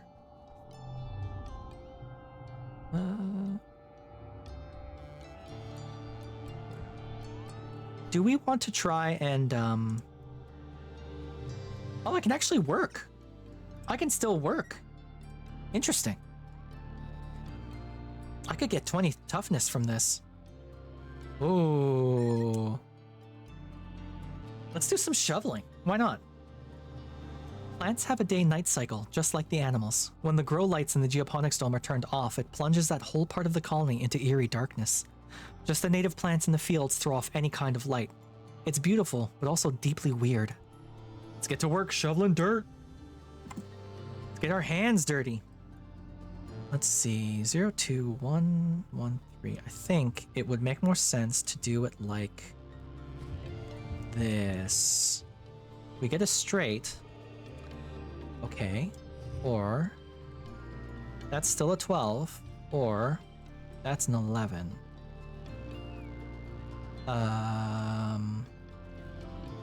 What if I do... That's a 9, that's no good. That's a 10, that's no good.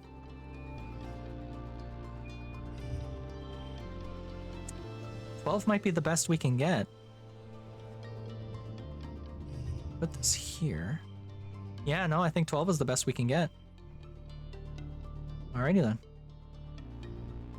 Win! Hooray. Uh-oh. Oh shit. It's daytime when the emergency sirens start up. Well, what passes for day. It's still nearly pitch black except for an eerie green twilight glow on the horizon. You look towards the gates. They're open. Wait, they shouldn't be open. Oh, plus 50 stress. The alert blares out of every speaker in the colony. It's the same one you used for hull breaches and fires, and in space it meant you were supposed to go to the nearest emergency shaft and put on a spacesuit. On Vertumna, it means go to an assembly point and wait for instructions. The closest assembly point is the children's creche, but from the opposite direction you hear shouting and loud popping noises. Gunfire. Is the colony under attack? Whoa, help fight. As a 10-year-old? I feel like that's the dumbass thing to do, so that's why we're gonna do it. I got a card for it, though. You try your best to be brave and fight back. First, you dodge some helpful grown-ups who point you back to the creche. Then, you head outside to get your bearings. You can hear yelling from up the stairs to command and a commotion to the southeast, at Geoponics where your parents are working. Geoponics. Your parents are defending the greenhouses from a pack of knee-high creatures which seem to have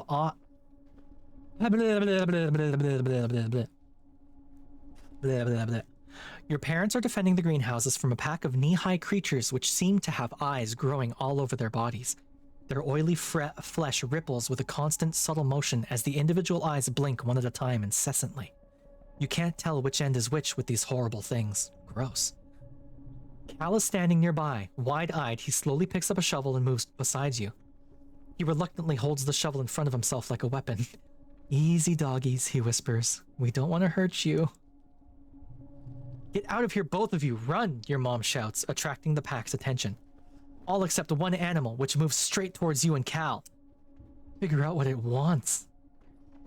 Oh. Figure out what it wants. You look into its too many eyes and see fear. This creature's scared of you. To Cal's amazement, you crouch down to try to look less threatening and choose two eyes at random to look into to communicate with. You start to reach out a hand, but the creature's trembling.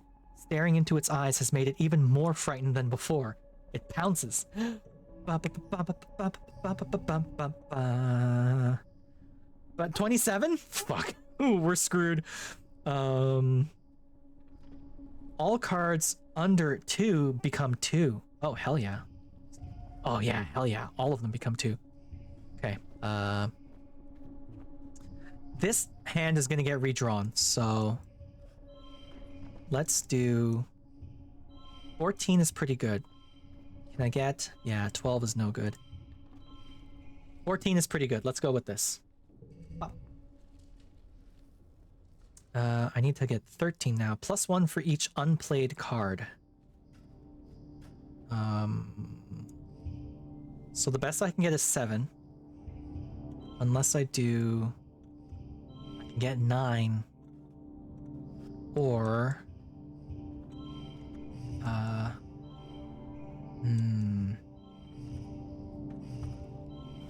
Yeah. I can get 9. 9 seems to be the best I can get, huh? Which means I only need to get 4 this one, so I think we should be okay. Let's do... Up.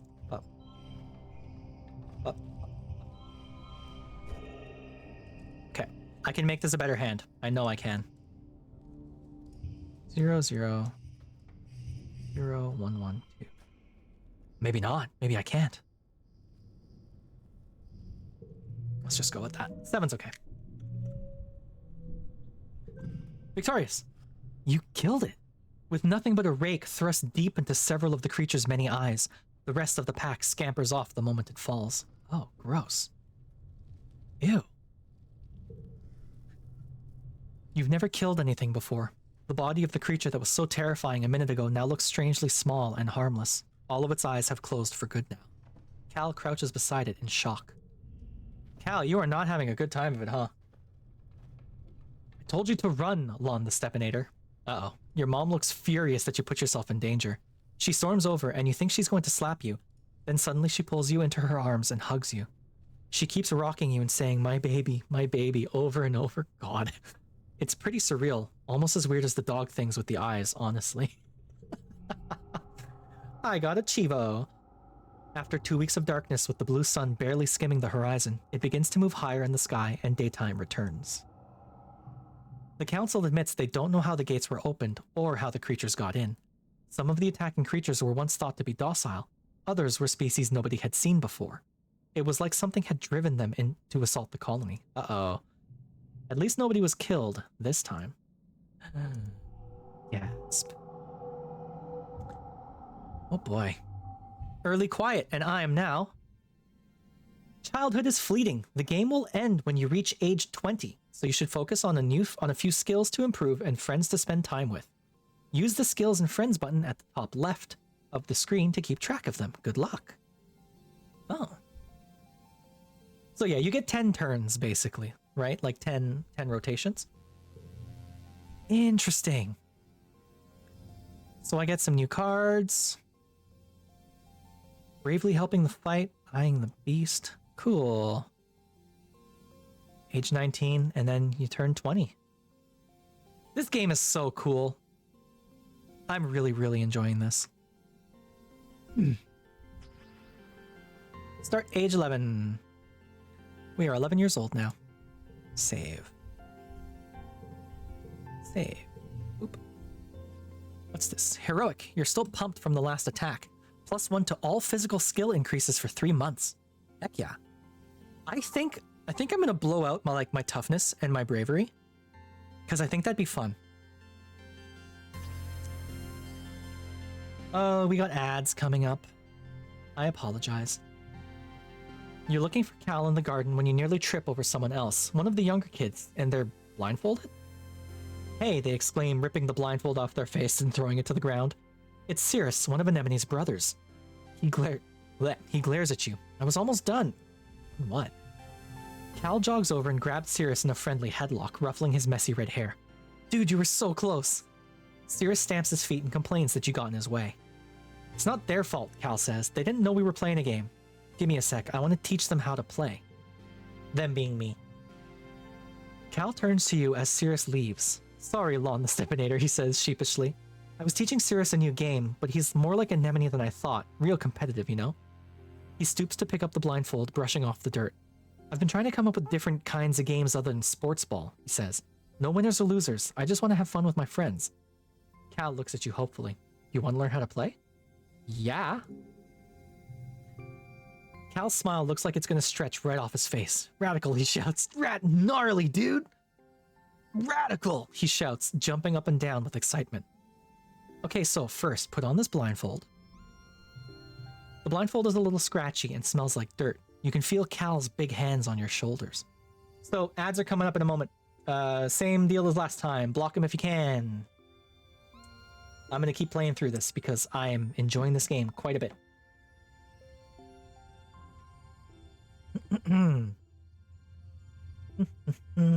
One moment, please. Poking at something on my stream deck. Checking something real quick. Okay, we're good. And there's the ads.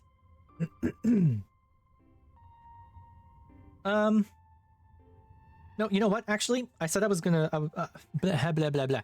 Break, real quick. I'll be back. Don't go anywhere. No, it's probably danger close to someone, so keep your head down. It's danger close to us. Set him. Sending it all six. Just do it. Sending it. 3 out. Everyone outside, keep your heads down. Keep your heads down. I'm gonna duck.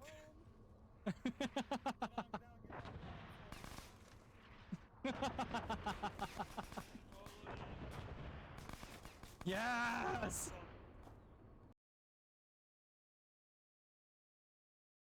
You can have all three things happening at once. Oh my god. Oh, I got plinked. It's so overwhelming. Yeah, I don't know how I was alive. What? Desti's a part of me? Whoa. Yeah. I need to install like a cockpit. Wait. What? I need to install a cock. Sorry. Yeah. Somebody clip that fucking guy. Yeah, but cut off the pit. Yeah. So it I just need to smells install like- a cock. Sabotage. Hello, I'm back. I went to get cookies once again. So how is everyone doing? All y'all who can hear me. Blink twice if you can hear me. Hello from ad jail. You've been sucked into the ad wormhole. No. I mean, like later on, once we start getting more like a solid group of people that shows up consistently. I mean, I could. I don't know that I'd be a good TL, to be honest. Oh man, these cookies are so good. That's what practice is for. Yeah, cat girl me. You're actually A lot of my clips are from when I was a cat girl. Okay. genuinely. I used to be so cute. I mean, I'm still cute, but in a different way, you know? Okay. Yep. But now I can eat more pita. Pita bread. Hey, pita. My most embarrassing clip. I felt bad saying that. I am not happy with myself about that. Hey, pita. Their yellow color mixing with the pale Oh my sauce God. and whirls and blooms. Oh. Let's hang out for a touch. The ads are almost done. There we go. Hi everyone. Blech. Welcome back from the ads. I went and got cookies because I wanted cookies. But the ads are done now, so let's just get back straight into it, yeah? Getting nice and wet in this pool here, in a little kiddie pool. Okay. Big hands on your shoulders. I'm gonna spin you around, and when I let go, you gotta listen to my instructions. We're gonna walk all the way to the cafeteria, okay? You nod. You can't see Cal's grin, but you can hear it in his voice as he spins you around and counts to 10. 1, 2, 3, 10. First, Cal says, you gotta walk forward 10 steps. Do you follow Cal's instructions as best as you can, or make things difficult for him? No, I like Cal. Cal's nice. Do your best. You take 10 steps straight forward, holding your hands out for balance. The rocky dirt between the garden beds crunches under your feet. Yeah, Cal says. Now turn to your right and take 15 steps until you get to the door. Oh. Get it right. You turn to the right and walk forward, counting out 15 steps. When you stop, Cal laughs. You can hear his footsteps crunching behind you. Forgot how much bigger I am than you. You're like 2 more steps away. You take 2 more steps until your outstretched hands land on the warm metal of the door. Success. Cool. Awesome, Cal says. You can't help but smile. This is fun. Now hit the door button on the right and then keep walking forward until I say stop. Go really slowly, okay? You open the door and start to walk forward. The path slopes downwards and your feet slip a little bit, even though you're moving as slowly as you can. Real dirt is nothing like the metal floors of the stratospheric. It's turbo rocky here, Cal says, and you can feel uneasiness prickle up the back of your arms. Just keep going forward slowly. What do you mean I can't trust him? What do you mean my empathy isn't high enough? Oh no. I want to trust him though. Can you trust him? You try to do as you're told, but after a few steps, your foot knocks against a sprawling root and you fall forward, catching yourself on your hands and knees. Ouch! That's no good. You tear off the blindfold, a sudden rush of tears flooding your eyes. Cal's beside you in an instant, kneeling on the rocks. Are you okay? He asks. You look down at yourself. Your knees and hands are pretty scraped up, and your pride is bruised, but other than that, you're okay. Cal helps you stand. I'm sorry, Lon the Stepinator. I'll be a better helper next time. He asks if you want to get some Watato juice. Watato? Potato? You say Watato, I say Watato. At the cafeteria instead. You spend the rest of the afternoon brainstorming more games where there are no winners or losers. Well, that's fun. You need a break soon. Yeah, I can do one thing. Who wants to talk? Hi, Dice. None of y'all want to talk? Okay. We're going to play sports ball. Bravery? Do we want more bravery? Yeah. Wait. Because it's the other thing I get points for doing, right? Because of my heroics. +1 to all physical skills. Yeah, toughness, perception, combat, and animals. Let's shovel more dirt. Why not?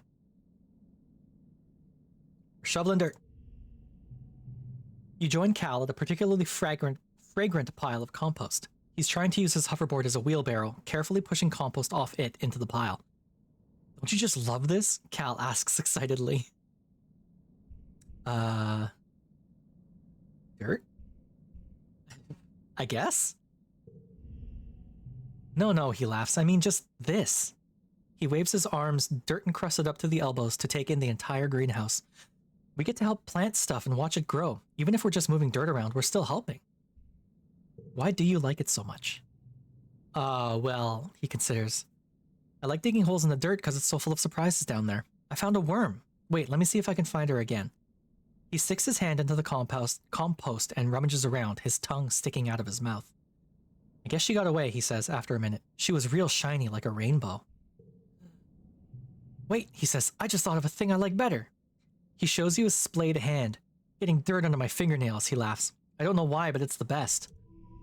Ugh. Don't like it. As you get older, challenges can have conditions. The challenge suit, societal or social, mental, or physical, determines what conditions can appear and which decks will work best. Try to collect social cards if you want to win battles for social skills, etc. Oh. 1 slot card becomes value 2. Interesting. Okay. God, these goddamn zeros. So it'll just be 2. I understand. Bing. There we go. I think that's probably good enough. Win. Yeah, I'll take it. Done. So much has happened in the last month since the monster attack during Glow. The idea of this planet as a peaceful utopia has been shattered. The security squads are training new members and keeping close watch on the gates now. They're reinforcing the walls and even installing a few robotic turrets. In class, you have drills on what to do if the colony is attacked again. In all the excitement, you forgot today was your birthday. Your parents haven't forgotten. They wake you up early with some enthusiastic shouts of surprise. Well, he was enthusiastic. I can't imagine Mom was. A Vertumnian year is only a little longer than a year on Earth, so you've taken up its calendar for birthdays. Yours is in the second month of quiet. Spark snow drifts slowly past your porthole window as you snuggle with your dad. Your mom climbs up too and sits on the edge of your bed. Your dad pulls a bowl of fruit from behind his back with a flourish like a magic trick. At least you think it's fruit. What are those? Disgusting is what they look like. +1 to a card, change suit to brains. +1 to a card and change suit to mental blue. Drop on a card to use one-time use. Oh, boba fruit, your dad grins. The foragers have been picking these just outside the walls. They might look funny, but they're tasty. Try one. Okay. You take a cautious bite. The pulp is soft and tastes a bit like lemon, only more blue. I bet you can't wait to join the surveyors out there, your dad says wistfully. Who knows what else you'll find? Lon the Stepinator is not allowed outside the gates, your mom interrupts, her voice sharp. It's too dangerous for kids. Mom! Well, I know, but eventually, your dad says, but your mom cuts him off again. But not now, your mom replies. Not since the attack, not with everything we know is out there now. I helped. That's the thing I did. I helped. Don't even start, your mom snaps. You should have been in the creche with the others, not putting yourself in danger for no reason. You don't get it. You know your mom wasn't a farmer back on Earth. She was a fighter too. She's such a hypocrite. Yeah, Mom. God. Considering how she hugged you during the attack, I can totally see how being excited on your birthday. Yeah, for sure.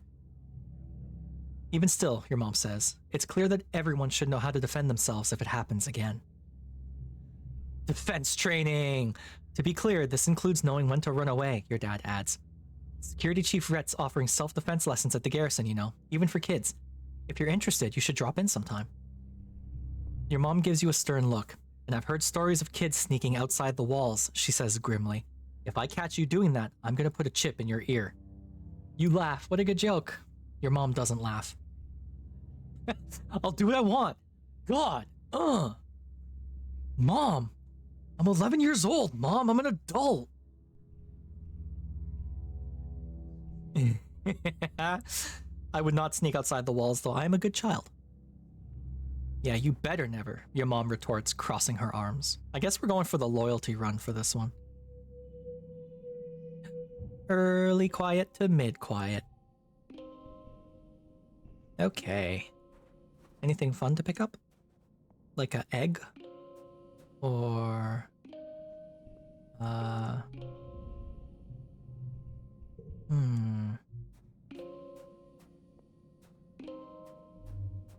Oh, that's right. I'm all stressed to hell and back, aren't I? Okay. Let's take a quick wander, look for anything cool to pick up. No one wants to talk to me. To the rest we go. Relax. It's nice to take some time off to chill after all the stress of school and work, not to mention the mental toll of just living on this unpredictable planet. Looks like you're not the only one who needs some downtime. Some of the other kids are also relaxing in the lounge. Oh, I could get a card? Approach Mars and Dice, my two least favorite people? Yeah, absolutely, I'll approach them. Fuck off. Sometimes the best company is yourself. You find a quiet corner of the lounge and curl up in a cozy egg-shaped chair with your holopalm. You check your HoloNet notifications. Nobody bugging you. Good. Then watch some vids from the archive.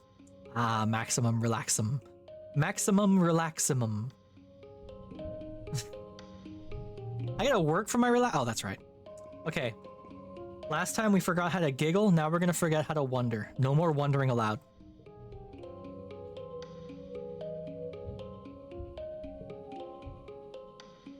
Oh, something I realized. Where is it? You can change songs that are playing. Isn't that cool? Constant music on. Oh! I want the constant music on, obviously. The music's nice in this game.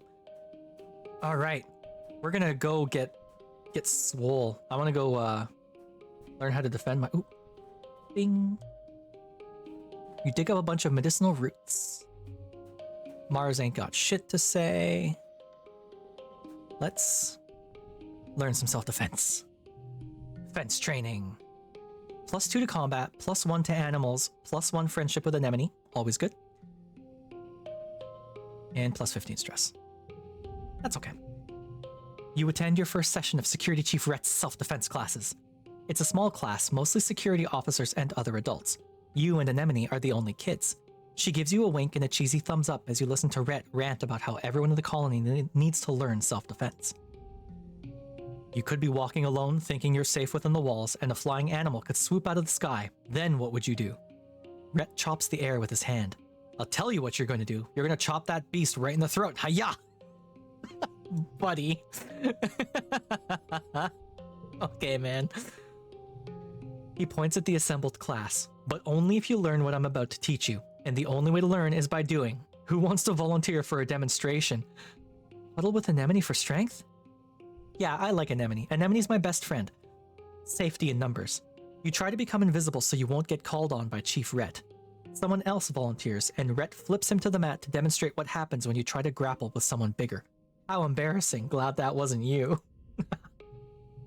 Only engage with the enemy when there's no other alternative, Rhett says. No one walks away from a fight without getting hurt, so the first rule of self-defense is to not put yourself in situations where you need to fight. Once you've learned situational awareness, we'll move on to hand-to-hand self-defense, drawing on a variety of martial arts. Only when I'm confident that you're ready will we advance to weapons. There aren't that many weapons in the colony, mostly stun gloves and batons with a few blast rifles. You hope you don't have to use them, but it'll be good to know how. Alright, here we go. 17. Card gets +1. I mean, always good. All cards under 2 become 2. Cool beans. That. And that. And that. Super goal! Hell yeah. This is what I was looking for the other time. I want to get the rainbow. You know, the rainbow's important. Bing. You worked well this month. And I got a kudos. Nice.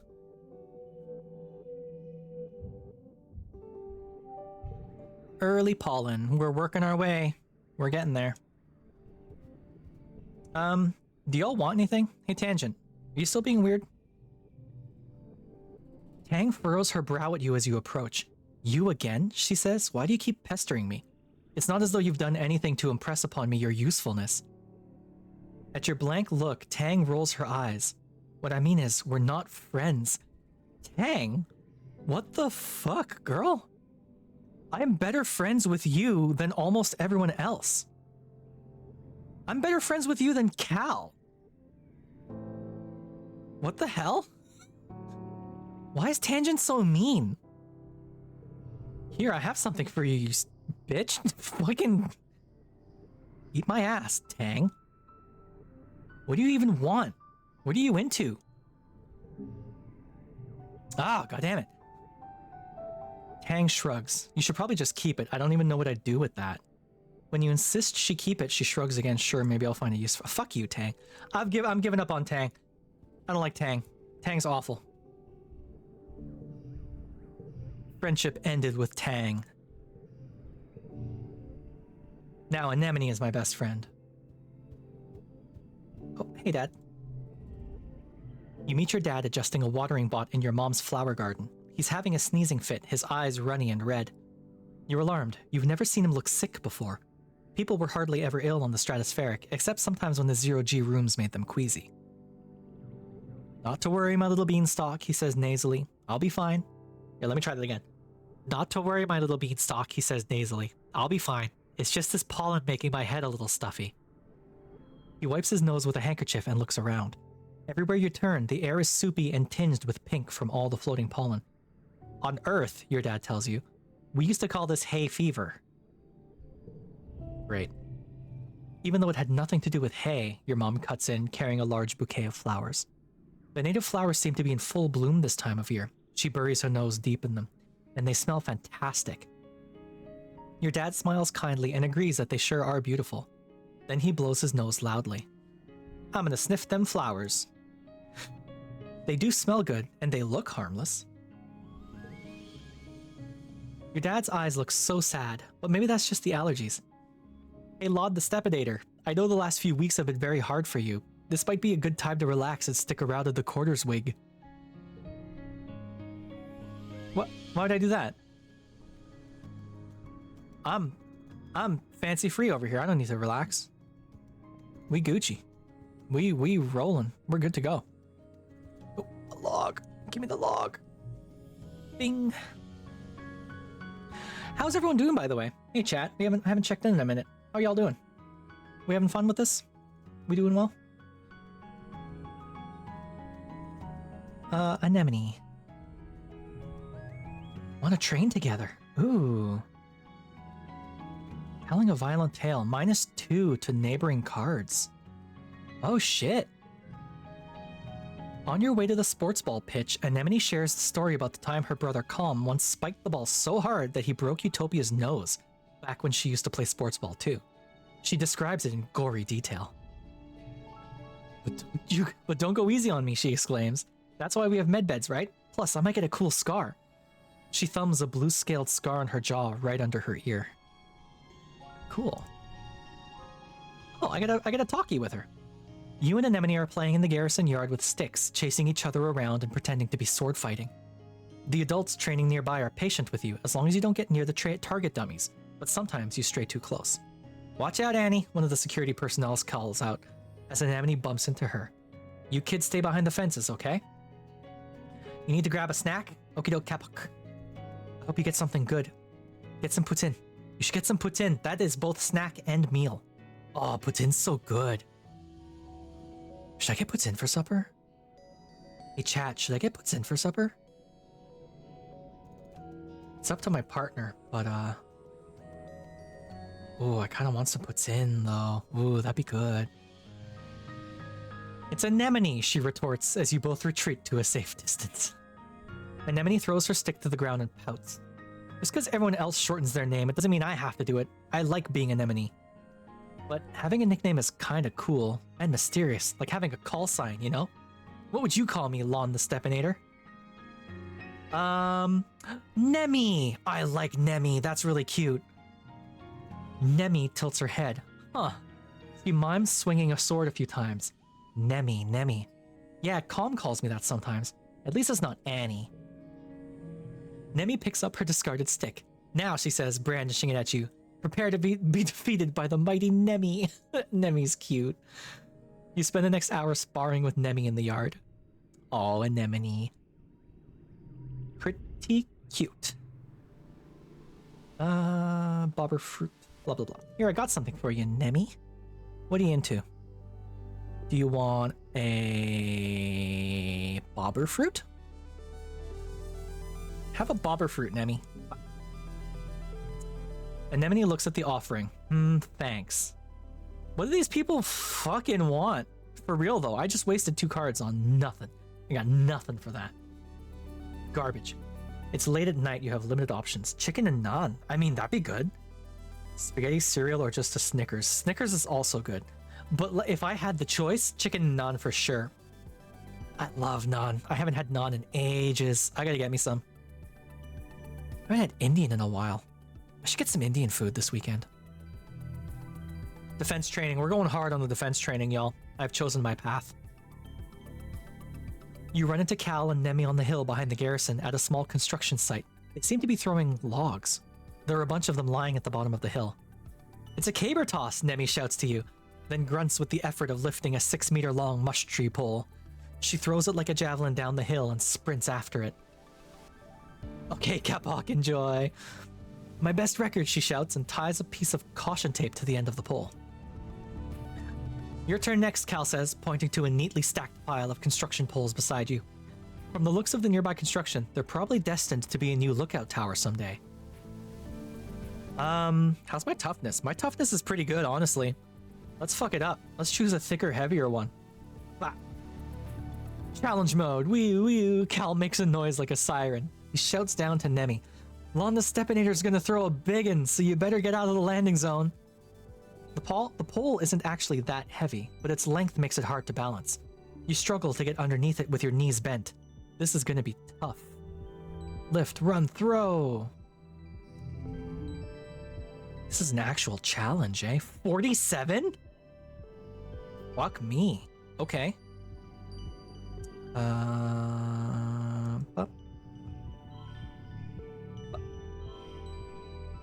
Or so I can get 13. +1 to challenges for +1 to this kind of challenge. So +1 for each unplayed card. I guess we'll go with 13. Oh, this all cards under 2 become 2. Okay, cool. Definitely putting that one there. Use that one. And this one, and this one.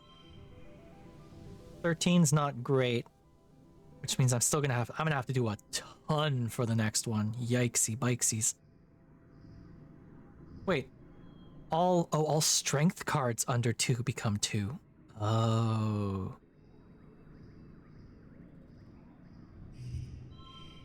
Wait, what was this? That's 13. That's 11. Oh, because 1, 2, 3. I understand. That's 12.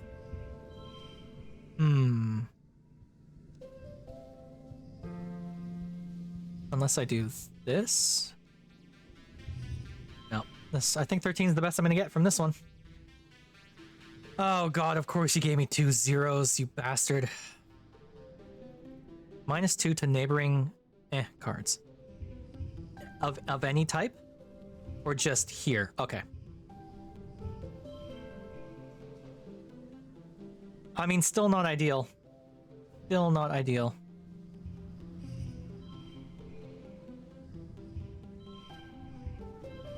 Woof. Woof. +2 to a card. I need to get 21. There is no way in hell we are getting 21. Absolutely no way. Let's pile on our stress. No skill changes. The pole sails down the hill past all the other poles, coming to a rest sticking out of the ground. Wow, you beat my best distance, Nemi says when she jogs back up. Players can't beat each other in Mushwood Toss, Cal corrects her. They can only beat their own high scores. But you get 3 bonus points if it sticks out of the ground like that. You play for the rest of the afternoon, adding rules and variations as you go. You don't stop until the entire stack of poles are in a jumble at the bottom of the hill and decorated festively with caution tape. It's a wonder you got away with this. Yeah, no shit. That was worth combat? Okay. For a second there I was confused, but alright. Early pollen.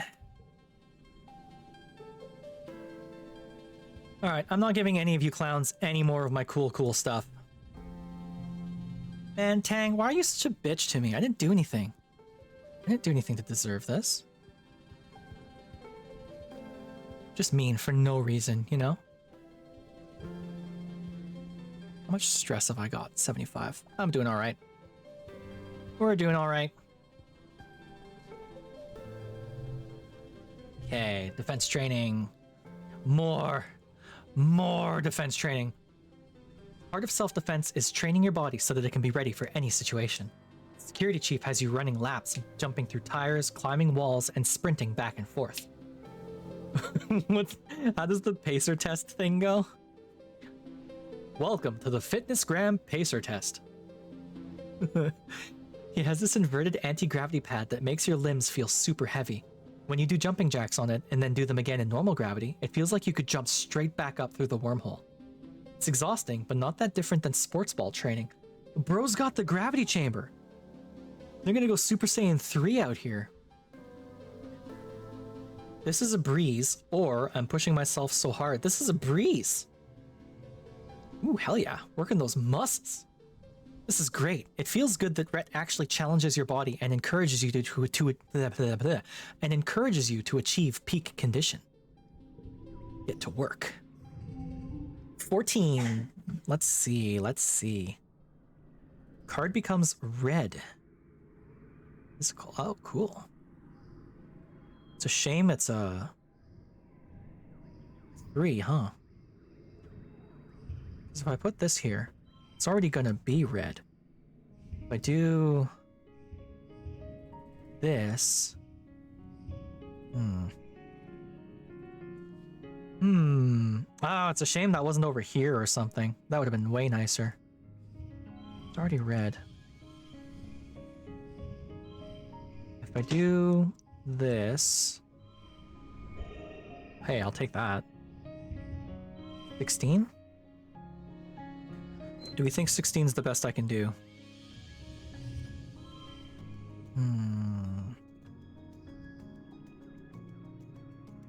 If I turn this into a 3, it'd be straight? Oh, maybe not. Oh, 18. Even better.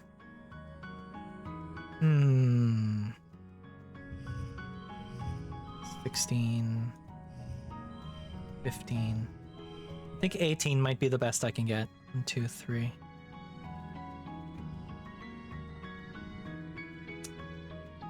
Yeah, I think 18 is the best I can get. Unless... Oh, no, I need that to be red, don't I? Okay. Okay, that's fine. Win. Nice.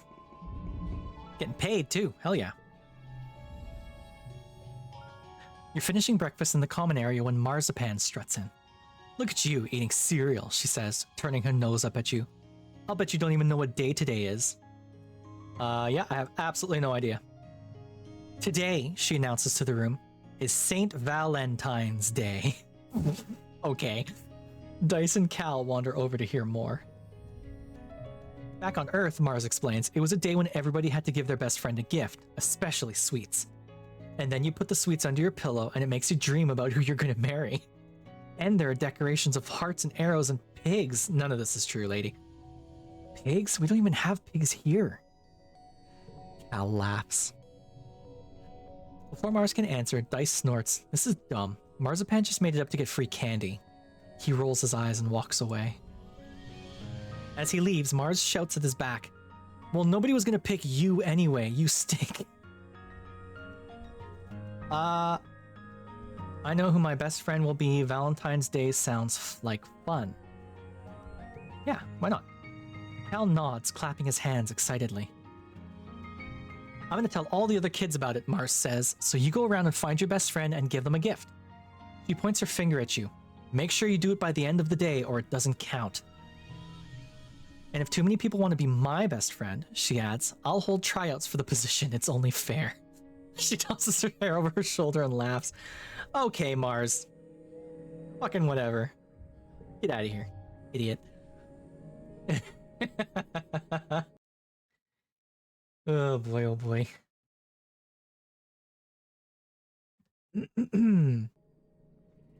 I mean, obviously Anemone is my best friend. Obviously. Without question. Nemi's kicking a sports ball from foot to foot without letting it touch the ground. She fakes like she's gonna pass it to you, then kicks it sideways and runs over to catch it before you can get there. Too slow, she giggles. Do you really want to be BFFs with this silly girl? Yeah. You offer Anemone some soy sweets. She stuffs one in her cheek, then bumps you with her shoulder so hard you nearly fall over. Sounds cool, she says as you rub your arm. Okay, best friend, tag, you're it. Yay, I've made a friend. Need toughness 40 or greater? Whoa, okay. I can put on 10 more stress before I need to stop. So let's oh, hey Mars. Are you upset that Mars is in a huff? Ah, because you didn't pick her for Valentine's Day? Seems like nobody picked her. Oh no. Mars, I actually feel bad now. She crosses her arms and scowls at you. Why is Anemone so popular all of a sudden? She doesn't even try. All she thinks about is sports ball. Whatever, Mars mutters, tossing her hair. I'm just too mature for kids my age. The older kids get me, even if you don't. Rip. Oh. Wait. Why do I have 15 friendship with Tangent? Where'd that come from? Huh. Weird. Does that mean Tangent doesn't hate me? Why do you keep pestering me? We're not friends. Well, fuck you too then, Tangent. Eat my ass. Just gonna stop talking to you. You're so mean to me. Oh, wait. Help him with the animals. Oh. It's gonna be a while until I can do that. Let's shovel dirt. Maybe not. What was the thing I could do that only gave me 10 stress? Is it this one? It's this one. +1 friendship with Mars. Well, whatever. Sneak sends you all around the colony delivering supplies. During your first week, it's mostly small things you can carry by hand or push on a little cart. Stuff like tools and electronics. Some are high priority, which means you have to move fast. It's fun getting to yell important delivery coming through and people actually get out of the way. Get to work. Random card locked in one slot.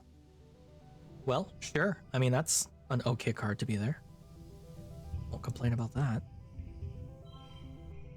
12 is the best I can get. Oh, I understand. There we go. 1, 2, 3. These guys are worth a lot. Straights are worth a lot. Unless I do this. 19's even better. Thank you very much. Win.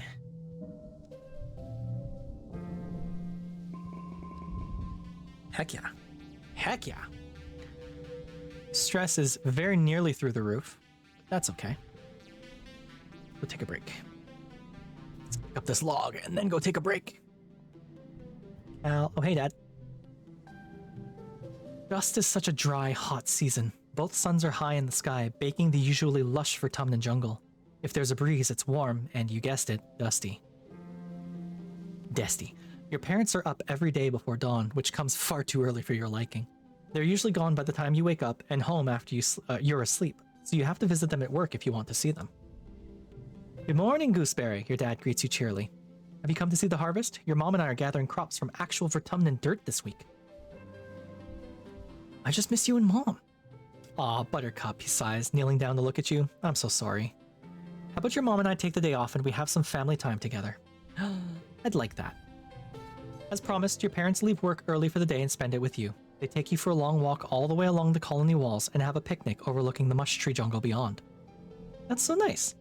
Then you head back to the lounge to play a vert space game, an old one where the three of you play mice and you have to build things to solve puzzles together. Oh, damn. As your parents tuck you in that night, you think this must be the best day you've had in a long time. And now that they haven't worked on the crops, I bet you like the crops are gonna die and people are gonna die because of it. This game is rough sometimes. But now I don't need to take a break. I can do some defense training. You and Nemi are watching the soldiers train. Her brother Calm is in the training dojo trying out a stun glove. He leaps back slightly as electricity crackles from his fingertips, then straightens up and splays his fingers experimentally towards a target dummy. A streak of lightning arcs out from his hand, charging a light bulb above the target to show a successful hit. Cool. Nemi whistles. Wow, she says, that looks really dangerous. You agree, dangerous and awesome. But I think it only stuns things, she continues, because it's called a stun glove.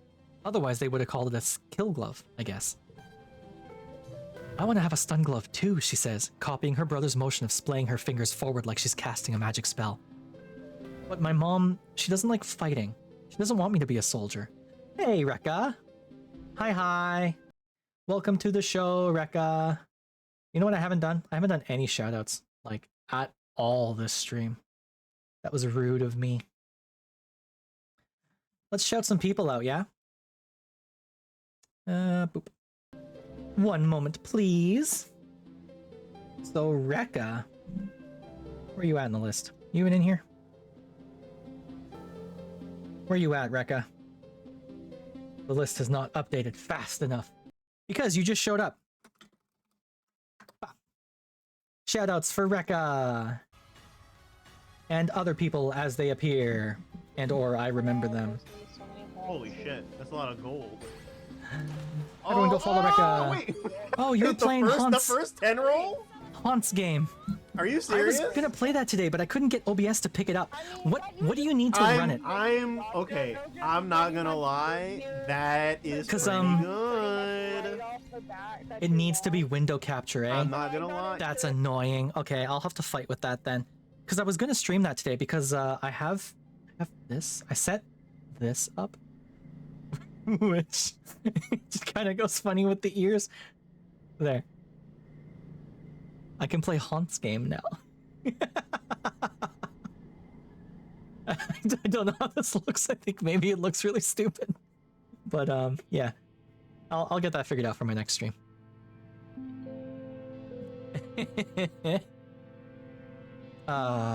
We also really like where are you in here? Where are you? There you are. We like Quasar. We raided out to Quasar Ace the other day, playing something, Scarlet Hollow, and it was a good time. And I don't know why my thing didn't work. Doesn't look like Quasar Ace is a streamer or has any clips. Oh, okay. Well, go follow them anyway. Quasar is very cool. Yeah, of course. No worries. Let's see. My mom doesn't like fighting. She doesn't want me to be a soldier. Who cares what moms think? She lets your brother do it. Yeah, she lets your brother do it. Yeah, it's not fair, she pouts. Just because he's older? Tom was training with Rhett when he was my age, but my mom, I don't think she likes that. I think because I'm her only daughter, she was hoping I'd be more like Tammy, always helping in the creche. She shudders. I don't want to be no one's mom. Hell yeah. You sit and watch Calm light up one target after another with the stun glove, his motions gaining confidence as he learns this new tool. Get to work. Let us learn how to stun things. Card becomes physical. Okie dokie. So if I do 0, and then I do... This might be the best I can get. Yeah, this might be the best I can get. This is kind of a bad... You follow Quasar? Nice. That no shade intended. That's part of the thing that was pre-written for me. Like I used because I use StreamerBot, I used a thing someone made that handles all of that nonsense, like finding someone's clips and pulling it, and then I built the rest around that. But that one specific line, I didn't write that. That's built into the code. Victorious! Hooray. No kudos though, that sucks. Well, one more kudos. It's time, once more, for Vertumnalia. The mood of the colony has been muted this year, ever since the attack during Glow. Though everything is still cheerfully decorated and the feast table is still heavy with food, mostly soy rations, this Vertumnalia just feels different in a way you can't describe. The colonists gather in the square for Governor Eudicott's speech. What a year Vertumna has given us, the governor begins in her weedy voice. I stand before you so proud of everything the colony has accomplished in such a short time. I have always hoped that we would bring with us the best facets of humanity, cooperation, resilience, and creativity, and the events of this year have given me no reason to doubt my convictions. These creatures were unexpected, but I urge everyone to consider what it means for life here. If Vertumna can sustain megafauna, then that means conditions are good for us as well. Our friends in geoponics are already working on the logistics of domesticating the wildlife. Your dad, as second cultivator, stands and gives a sheepish wave to the crowd. There was a smattering of applause. Mars elbows you. Hey, she whispers, did you hear? My dads say Uticot's gonna announce the depot's open to the public. You shoot her a questioning glance, and she rolls her eyes. You know, shopping? Somewhere to spend all the kudos we've been saving up? There's gonna be candy and toys and makeup and nice smelling soap, not the boring kind in the communal showers. You know the concept of shopping. They do it in the holovids from Earth, especially the ones Mars likes. But you've never actually done it. The colony provides everything you need, but it would be nice to buy yourself a treat. My dads give me an allowance, Mars says, shooting you a look of pity. It's too bad your parents make you work for yours. You and Mars tune back into the speeches just as Uticot, as predicted, announces the opening of the general store at the depot. Mars gives you a knowing look as she claps. Oh, Mars. Before you used to stream, your friends would very kindly shout you out, and shout it would say, I have no game. That's so mean. That's pretty good though. Like, you gotta admit, that's kind of good. Uticot gestures for the council members to stand. Finally, the council remains unchanged from last year. We are, as always, proud to serve you and the colony as your government. The music starts up as Governor Uticot finishes. Thank you all for your hard work and your perseverance this year, she says over the ruckus. Together we build the future. The future! The crowd disperses and sets up for the annual Vertumnalia Games. Just like last year, there's a talent show, a science fair, and bot wrestling, now with an obstacle course. Which one do you participate in this year? So how's my stats? My creativity is 27, my toughness is 29. So I'm not smart enough for the science fair. And let's do the bot wrestling. Why not? Nemi and Cal join you for the bot wrestling biathlon.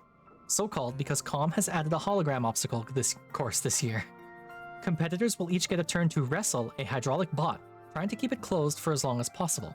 This time, though, all competitors will first have to sprint across the festival grounds, dodging and leaping over obstacles.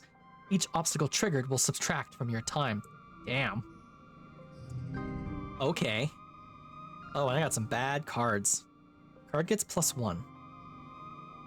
3. So if I do 2, 3... I think that's the best I'm gonna get. 2, 3, 3. This is the best I can get from this next round. Oh boy, okay. This one gets +1. 1, 2. I don't have a 3 though. Cha-cha-cha. Hey, real smooth. 1, 2.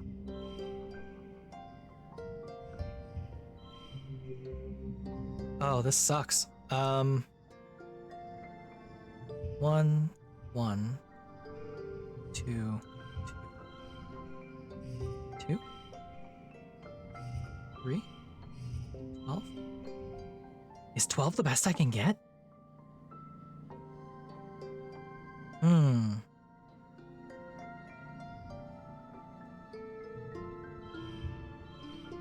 13 from this, because it's a flush. I definitely want that there, if that's for sure. 8.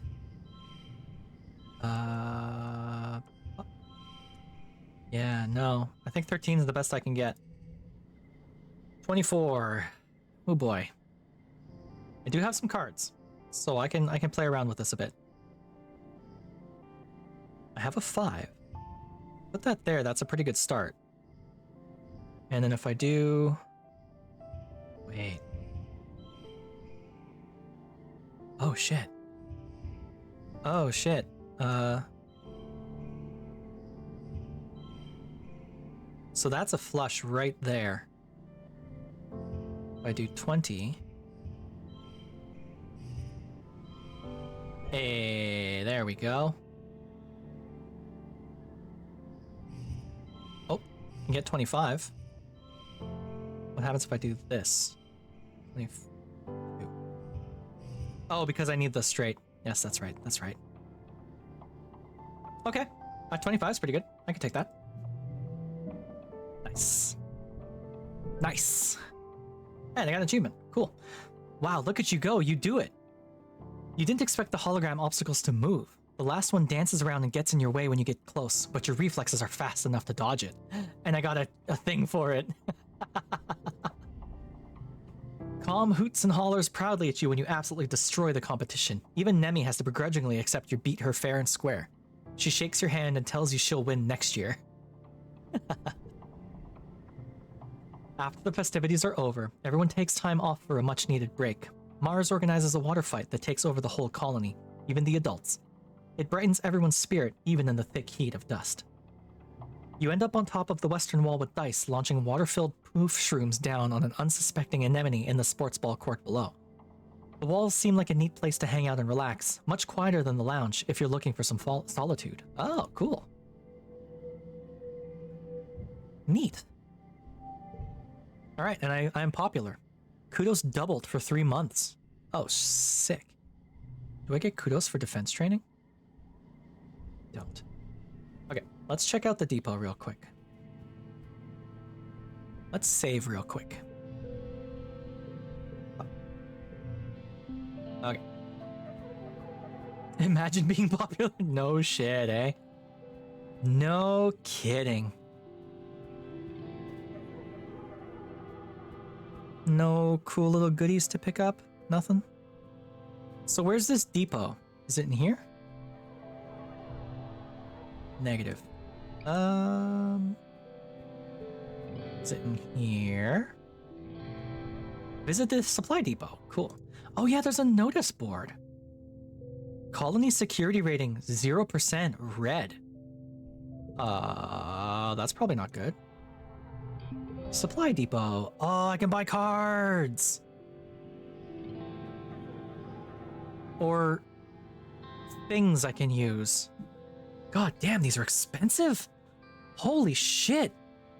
I only have 50 kudos. Plus 5 animals. Plus 1 to all flushes. I feel like these are permanent. Right? I feel like these are permanent. Plus 5 to biology, plus 1 bonus to straights. Oh, it's a little Balatro, isn't it? Isn't that the instrument from Futurama? They're equipable. Oh, okay. Oh shit, what do I want to take then? Legitimately, I want this one. Plus 5 to animals? I want animals.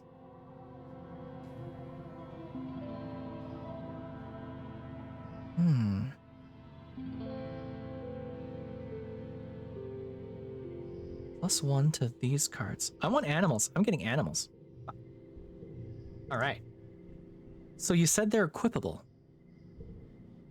Oh! Plus 1 to challenges or plus 5 to animals. I see, I see. Cool. Well, that's fun. Thanks, Cypher.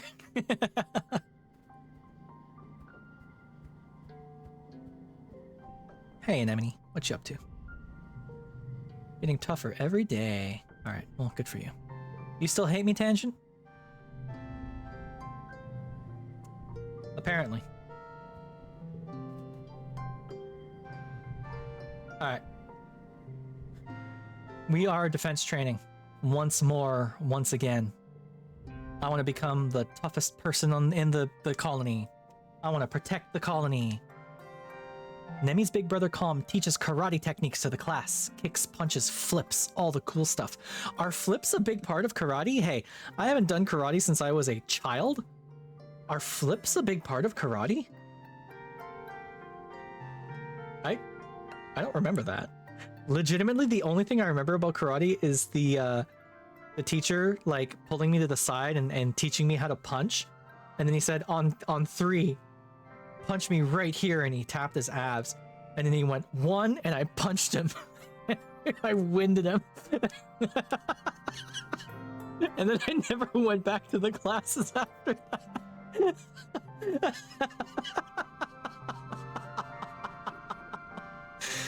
Oh, Lord. Oh, I was a real shithead as a kid. God damn.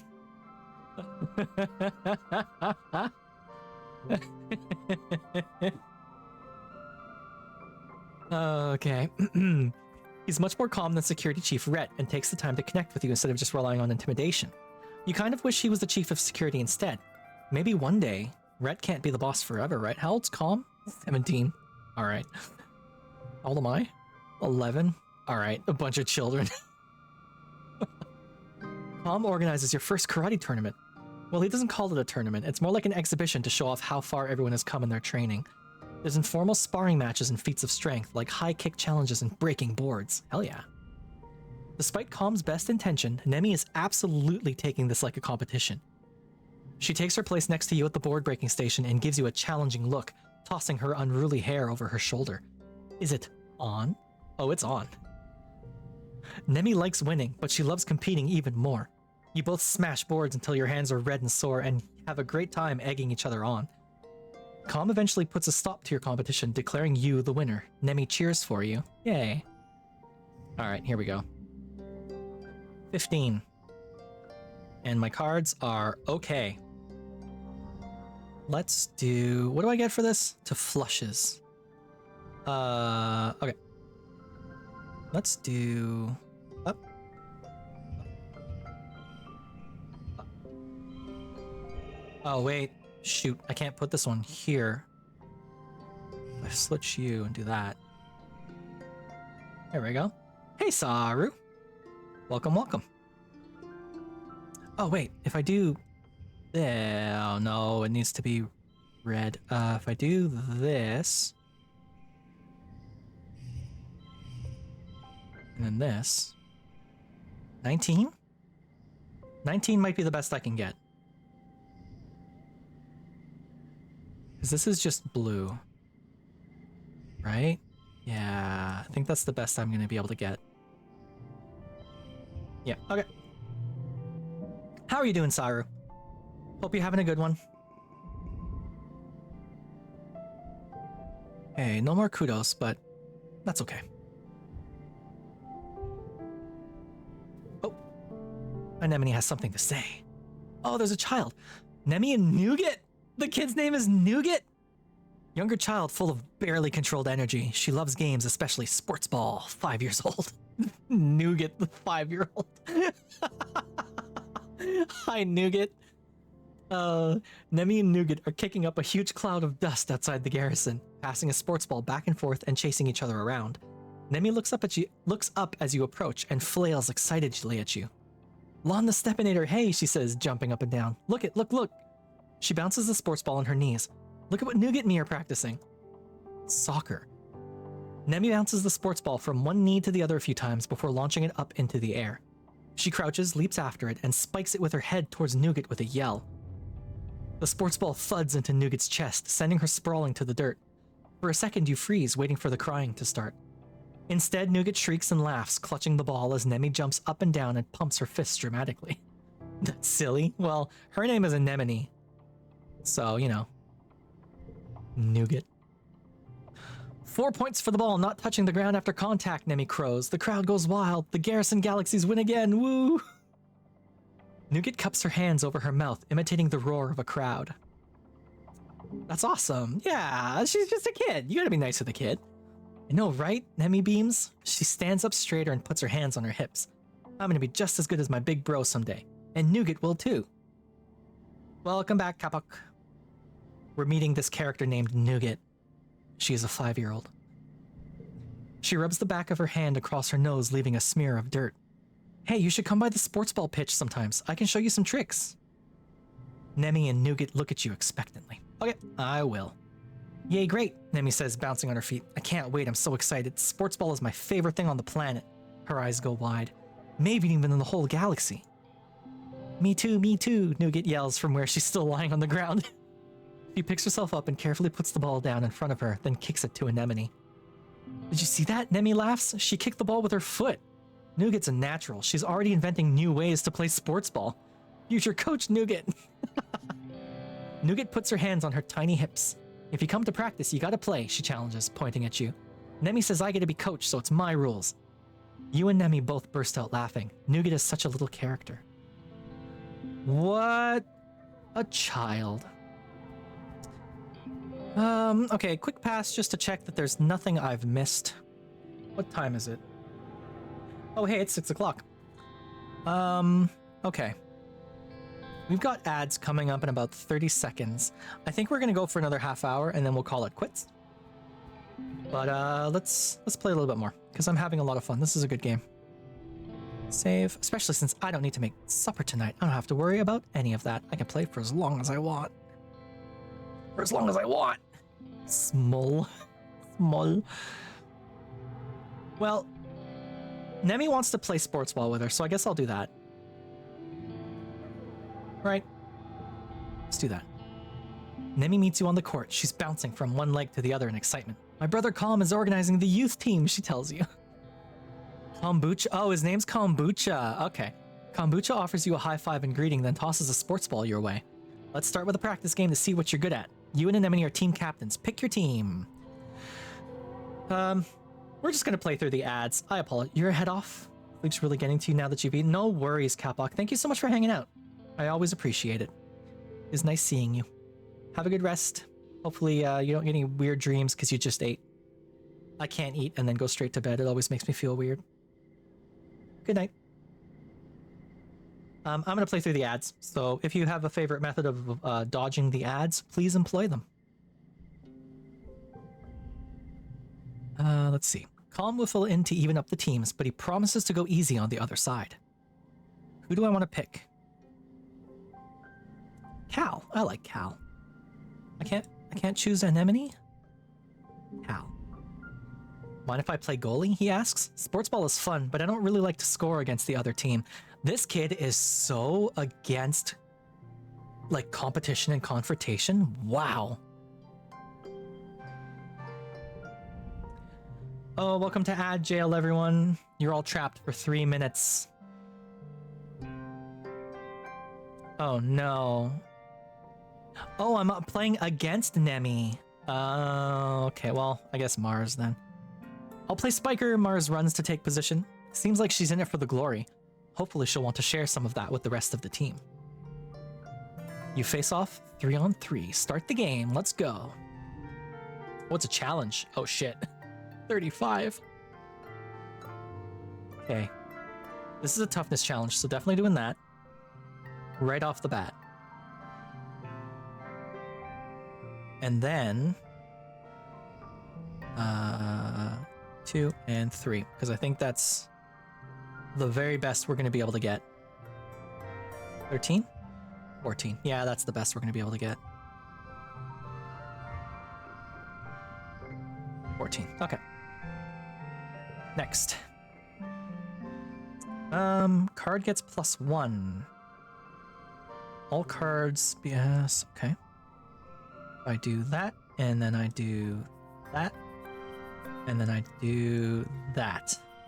I think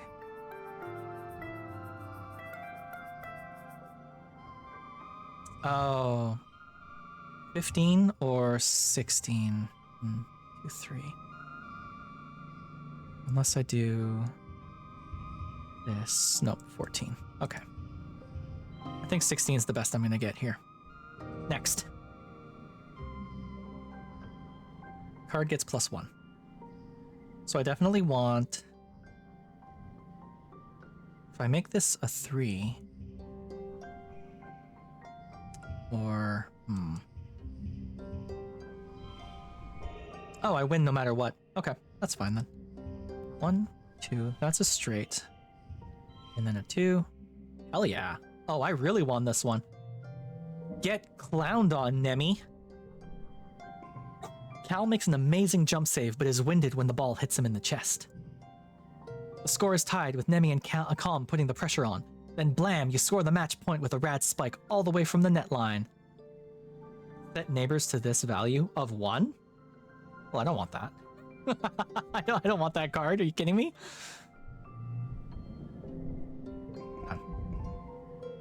Welcome back from the ads, everyone.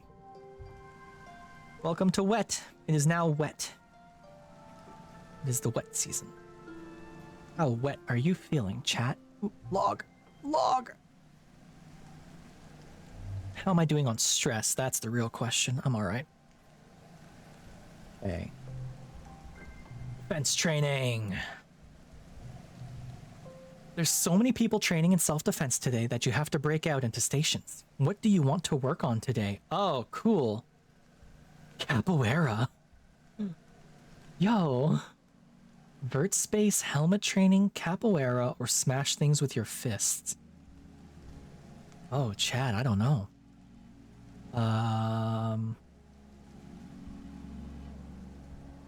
Capoeira's kind of cool, though. Yeah, let's do that. Nemi's been studying videos of other martial arts and wants to learn some sweet dance moves to show off in class. She needs a partner, and you jump at the chance. Rhett watches you both, a skeptical look on his face. What does this have to do with self-defense, he says. The point of all this isn't to have fun, it's to learn how to not die. Well, whatever, you're too busy learning how to do a sick handspin to pay attention. He rolls his eyes and stalks away, muttering about how you're wasting your time. You feel more in control of your body, though, which is undoubtedly going to help you in an actual fight. Hell yeah. Have any of you played the PS2 game, Bust a Groove? With Kitty N and the two aliens who dance capoeira and a bunch of other characters. What a good game that was. Bust a Groove.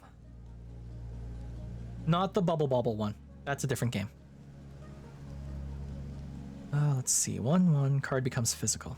Oh shit, I can get all reds. Damn. 5.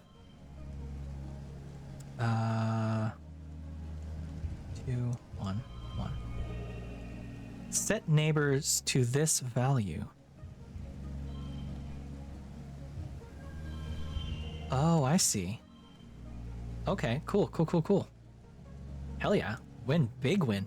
Huge win. No kudos, though. That's interesting.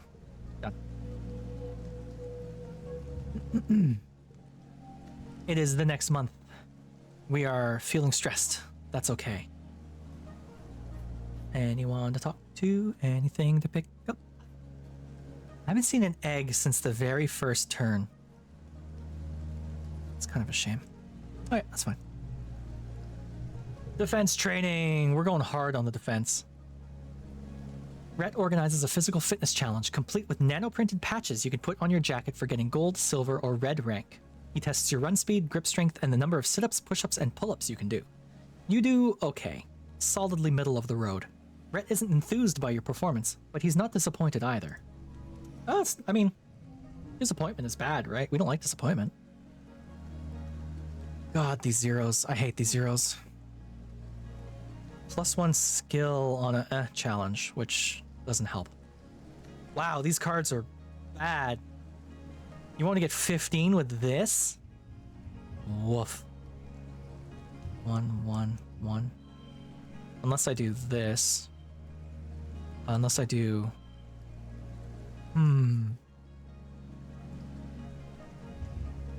Card gets +1. If I could get them to be all ones, that would be ideal.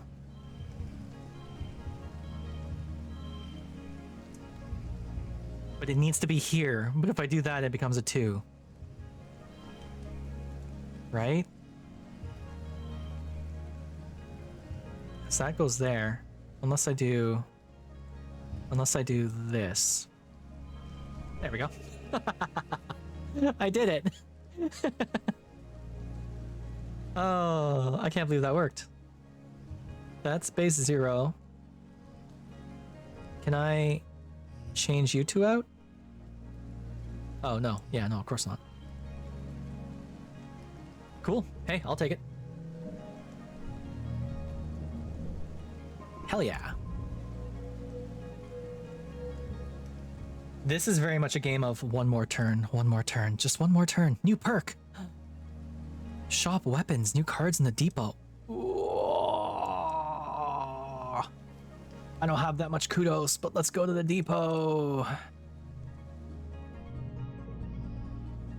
Oh, the weapons are expensive. I should have expected that. Tay's glove. Everyone wants horses now. I mean, yeah. Saru, you didn't see my my thing, did you? I can turn off these ears, and I can put on these ears. Horse ears. No one talking about wanting a Durara game. Well, I'm sorry, I can't help you with that. On.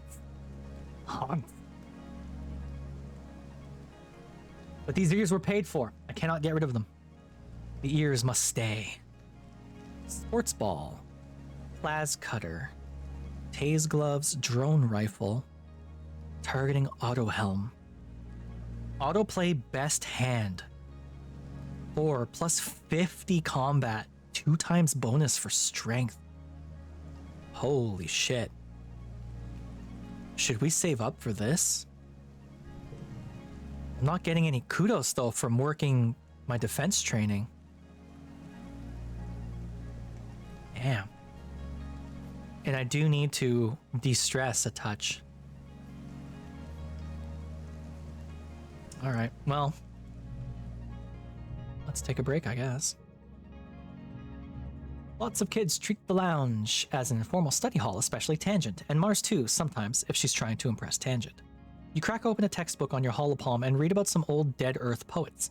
Just because you're not in class doesn't mean you can't read ahead a little bit. Give me a good card to forget. Ba, ba, ba. Ba, ba, ba. Neither.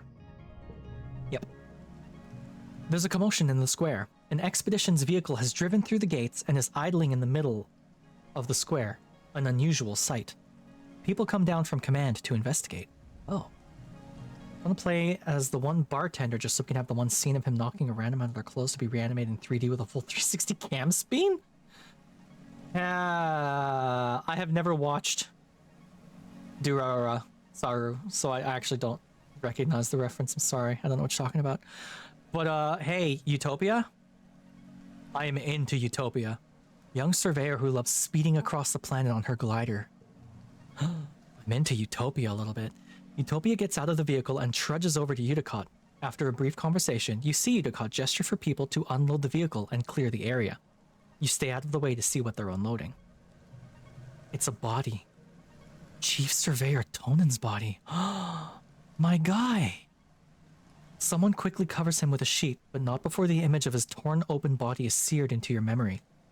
However he died, it was violent and bloody. You feel your stomach cramp with nausea.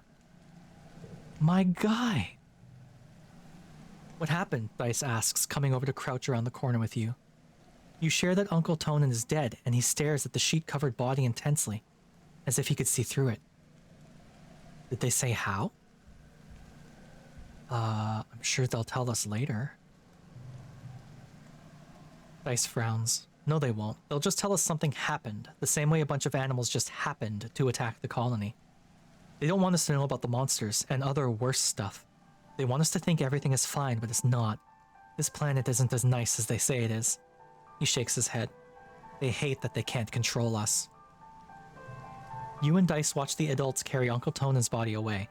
From the way he's practically vibrating, you can tell Dice wants to ask more questions about what happened. After a few awkward minutes, he sneaks away without saying anything, probably to try to go take a look at the body. At least Tammy isn't around to see this, you think. At least they're together now, wherever people go when they die. That sucks. You watch Utopia bend over to get a hug from Uticott, wiping her eyes as she finally cries. Uticott has never been the most comforting presence in your life, but it seems to help. Utopia will probably be the next chief surveyor. At 24, she'll be the youngest council member. She was only a toddler when the stratosphere left Earth. Apparently, her sharp eye and hoverbike flying skills are the best in expeditions. Wow. People are dropping like flies. Oh, it's Glow. Oh shit, I'm almost 12 years old. Okay. Shit. How's my stress doing? We're all right. Oh, damn. No one has anything new to tell me?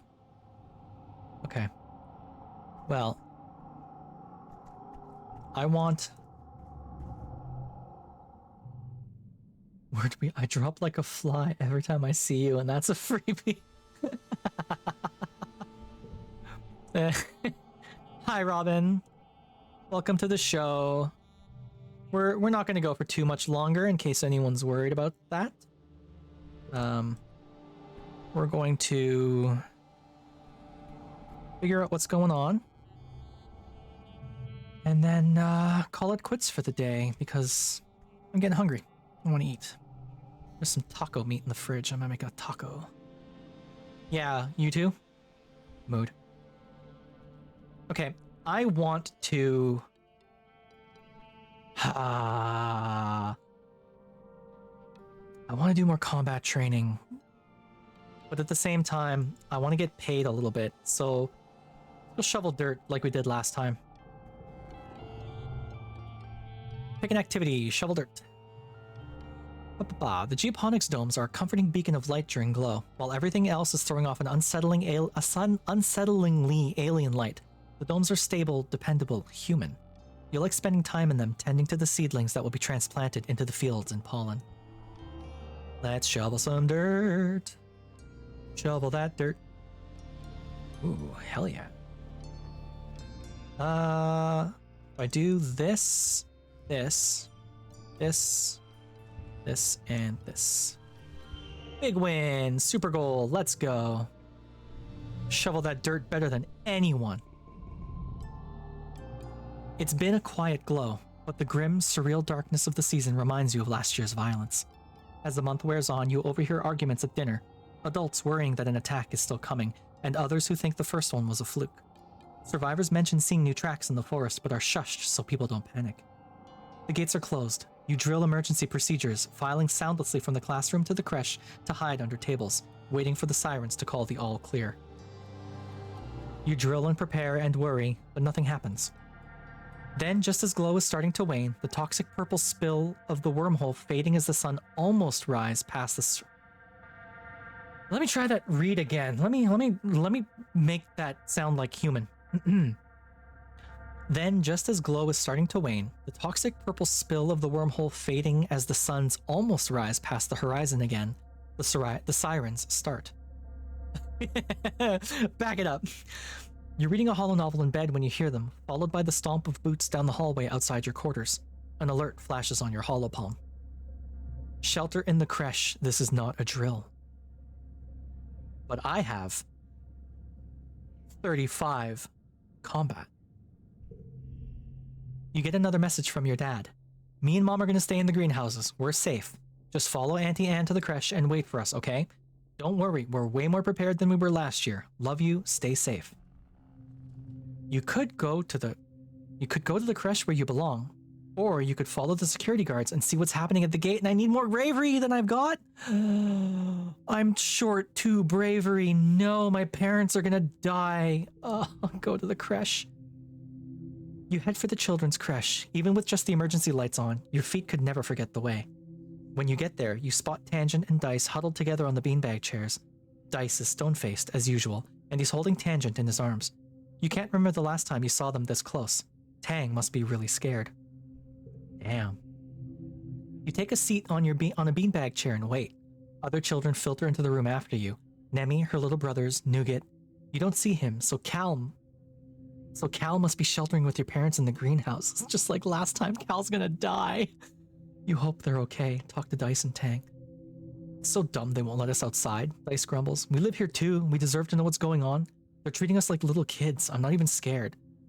You search his face for signs he's lying to sound cool, but his bad mood is sincere. Tangent smacks his arm. Don't be ridiculous, she snaps. There's dangerous animals out there. Dice just shrugs. Nothing scares him. You don't hear much from outside. After a while, the sirens sound all clear and you all file back to your quarters. Your mom and dad join you right away and give you a big hug and thank you for following their instructions. When things have calmed down, you overhear your parents talking. I'm not going to be the first to congratulate Rhett, but all of his defensive improvements were exactly what we needed, your mom grumbles. Ugh, he's gonna be insufferable at the next council meeting. Your dad pats her hand. Credit where credit's due, Flulubel, he says, and she smiles despite herself. It could have been worse. Your mom nods, and they both sit in silence before your dad speaks again. Poor Hal, he sighs. What a way to go. The teacher died? What? Your parents startle. Hey, Pumpkinhead, your dad says. Head pats. I need this. I need to be relieved, or not relieved. I need to be comforted because Professor Hal died. Yeah, they're going to announce it in a few hours after everyone's had a chance to calm down. He didn't make it. What happened? Don't worry about that, your mom replies, shooting your dad a look to keep him from talking. It's adult stuff, okay? You guys won't be able to go into the engineering wing for a little bit, not until it's decontaminated. Fuck. You curl up quietly to think. Professor Hal can't just die. He can't just be gone. He's your teacher. Hey, Nick. Welcome to the party, Nick. Welcome. Hey, Nick, what were you playing after everything got canceled? Because, you know, I started doing this. You know? Yeah, I'm waterproof. What's up? I'm fancy. I was built by the best architects in the belt. I'm good to go. What were you, it says you were playing Arma 3. What were you up to? Were you just playing around in the thingamajig? What's it called? Arsenal. That's the word. Streamed a quick photo shoot afterwards, and then you just went to Minecraft. I see. Yes, Saru, that was indeed Chobits. I did a really good job chopping the song up a little bit to make it my raid alert. I'm very proud of that. Found an absurd amount of enchanted books. Cool. Well, good for you. I'm glad you had fun. We've been playing I Was a Teenage Exocolonist, because it's a really, really good game. Although I'm just about done. So you rated here just in time, because we're going to pass it on to someone else. Once we're done this little scene here, we're gonna call it quits for the night. So, let's not waste any time. He's your teacher, and the engineering wing is where you take classes. You can't imagine something bad happening in such a safe place. You fall asleep thinking for sure there's been some mistake. But there hasn't been. I am 12 years old now. Age 12. I get a little bit more brave.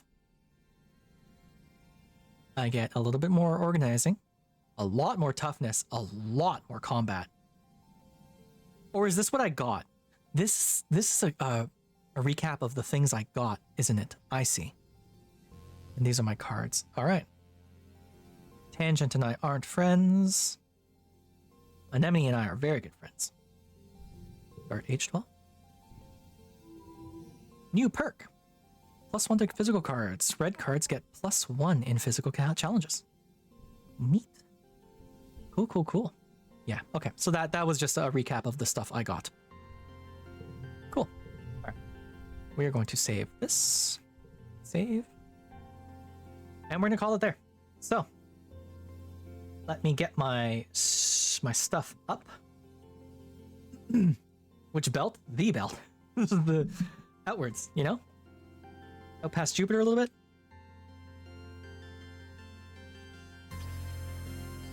Hey, Clem. Yeah, hey. So, thank you all so much for hanging out with me again today. I apologize for anyone who was looking forward to Arma stuff. I was looking forward to it too. It really sucks that it didn't happen. But what can you do? It happens sometimes, you know? So, let's get this set up. No, that's okay, Clem. Not a problem at all. Hey, the only person who has to talk in this chat is me. So, it's all good. Just like Asa says, right? The only one who's obligated to show up is me. So, thank you all so much for showing up. Yeah, thanks for hanging out, Quasar. We're going to find someone to raid to. I will first check to see if anyone is playing this currently. And if not... Oh, there's a few people playing it. Let's see.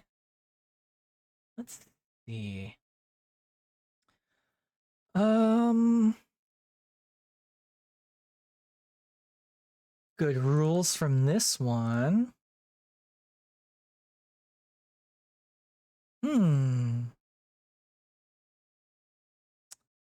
Well, it's hard to pick, isn't it? I guess let's go with this one. So we're gonna raid out to this person who is also playing this game. Assuming none of my friends are currently live. If some of my friends are live, maybe I should stream raid to them instead. Nope. All right. We are going to raid out to this person. So, before we finish, once again, thank you all so much for hanging out with me. You can see my schedule here. A little quick preview of what's coming up for next week. So, Tuesday, Scarlet Hollow. Wednesday, more of this one. I was a Teenage Exocolonist. Thursday, maybe Observation. I put Observation in there, but it's tentative. I might be in the mood for VR stuff, so it might be my first VR stream in a while on Thursday. And yep, Clem debut tomorrow, of course. Everyone be sure to go check out Clem for his debut. And fingers crossed, Arma on Saturday. Fingers crossed. Hopefully. So, I will leave this up on screen. Raid is live. Tell them I said hi. Tell them I said hello. Tell them I sent you. And I'll see you on Tuesday. Bye, everyone.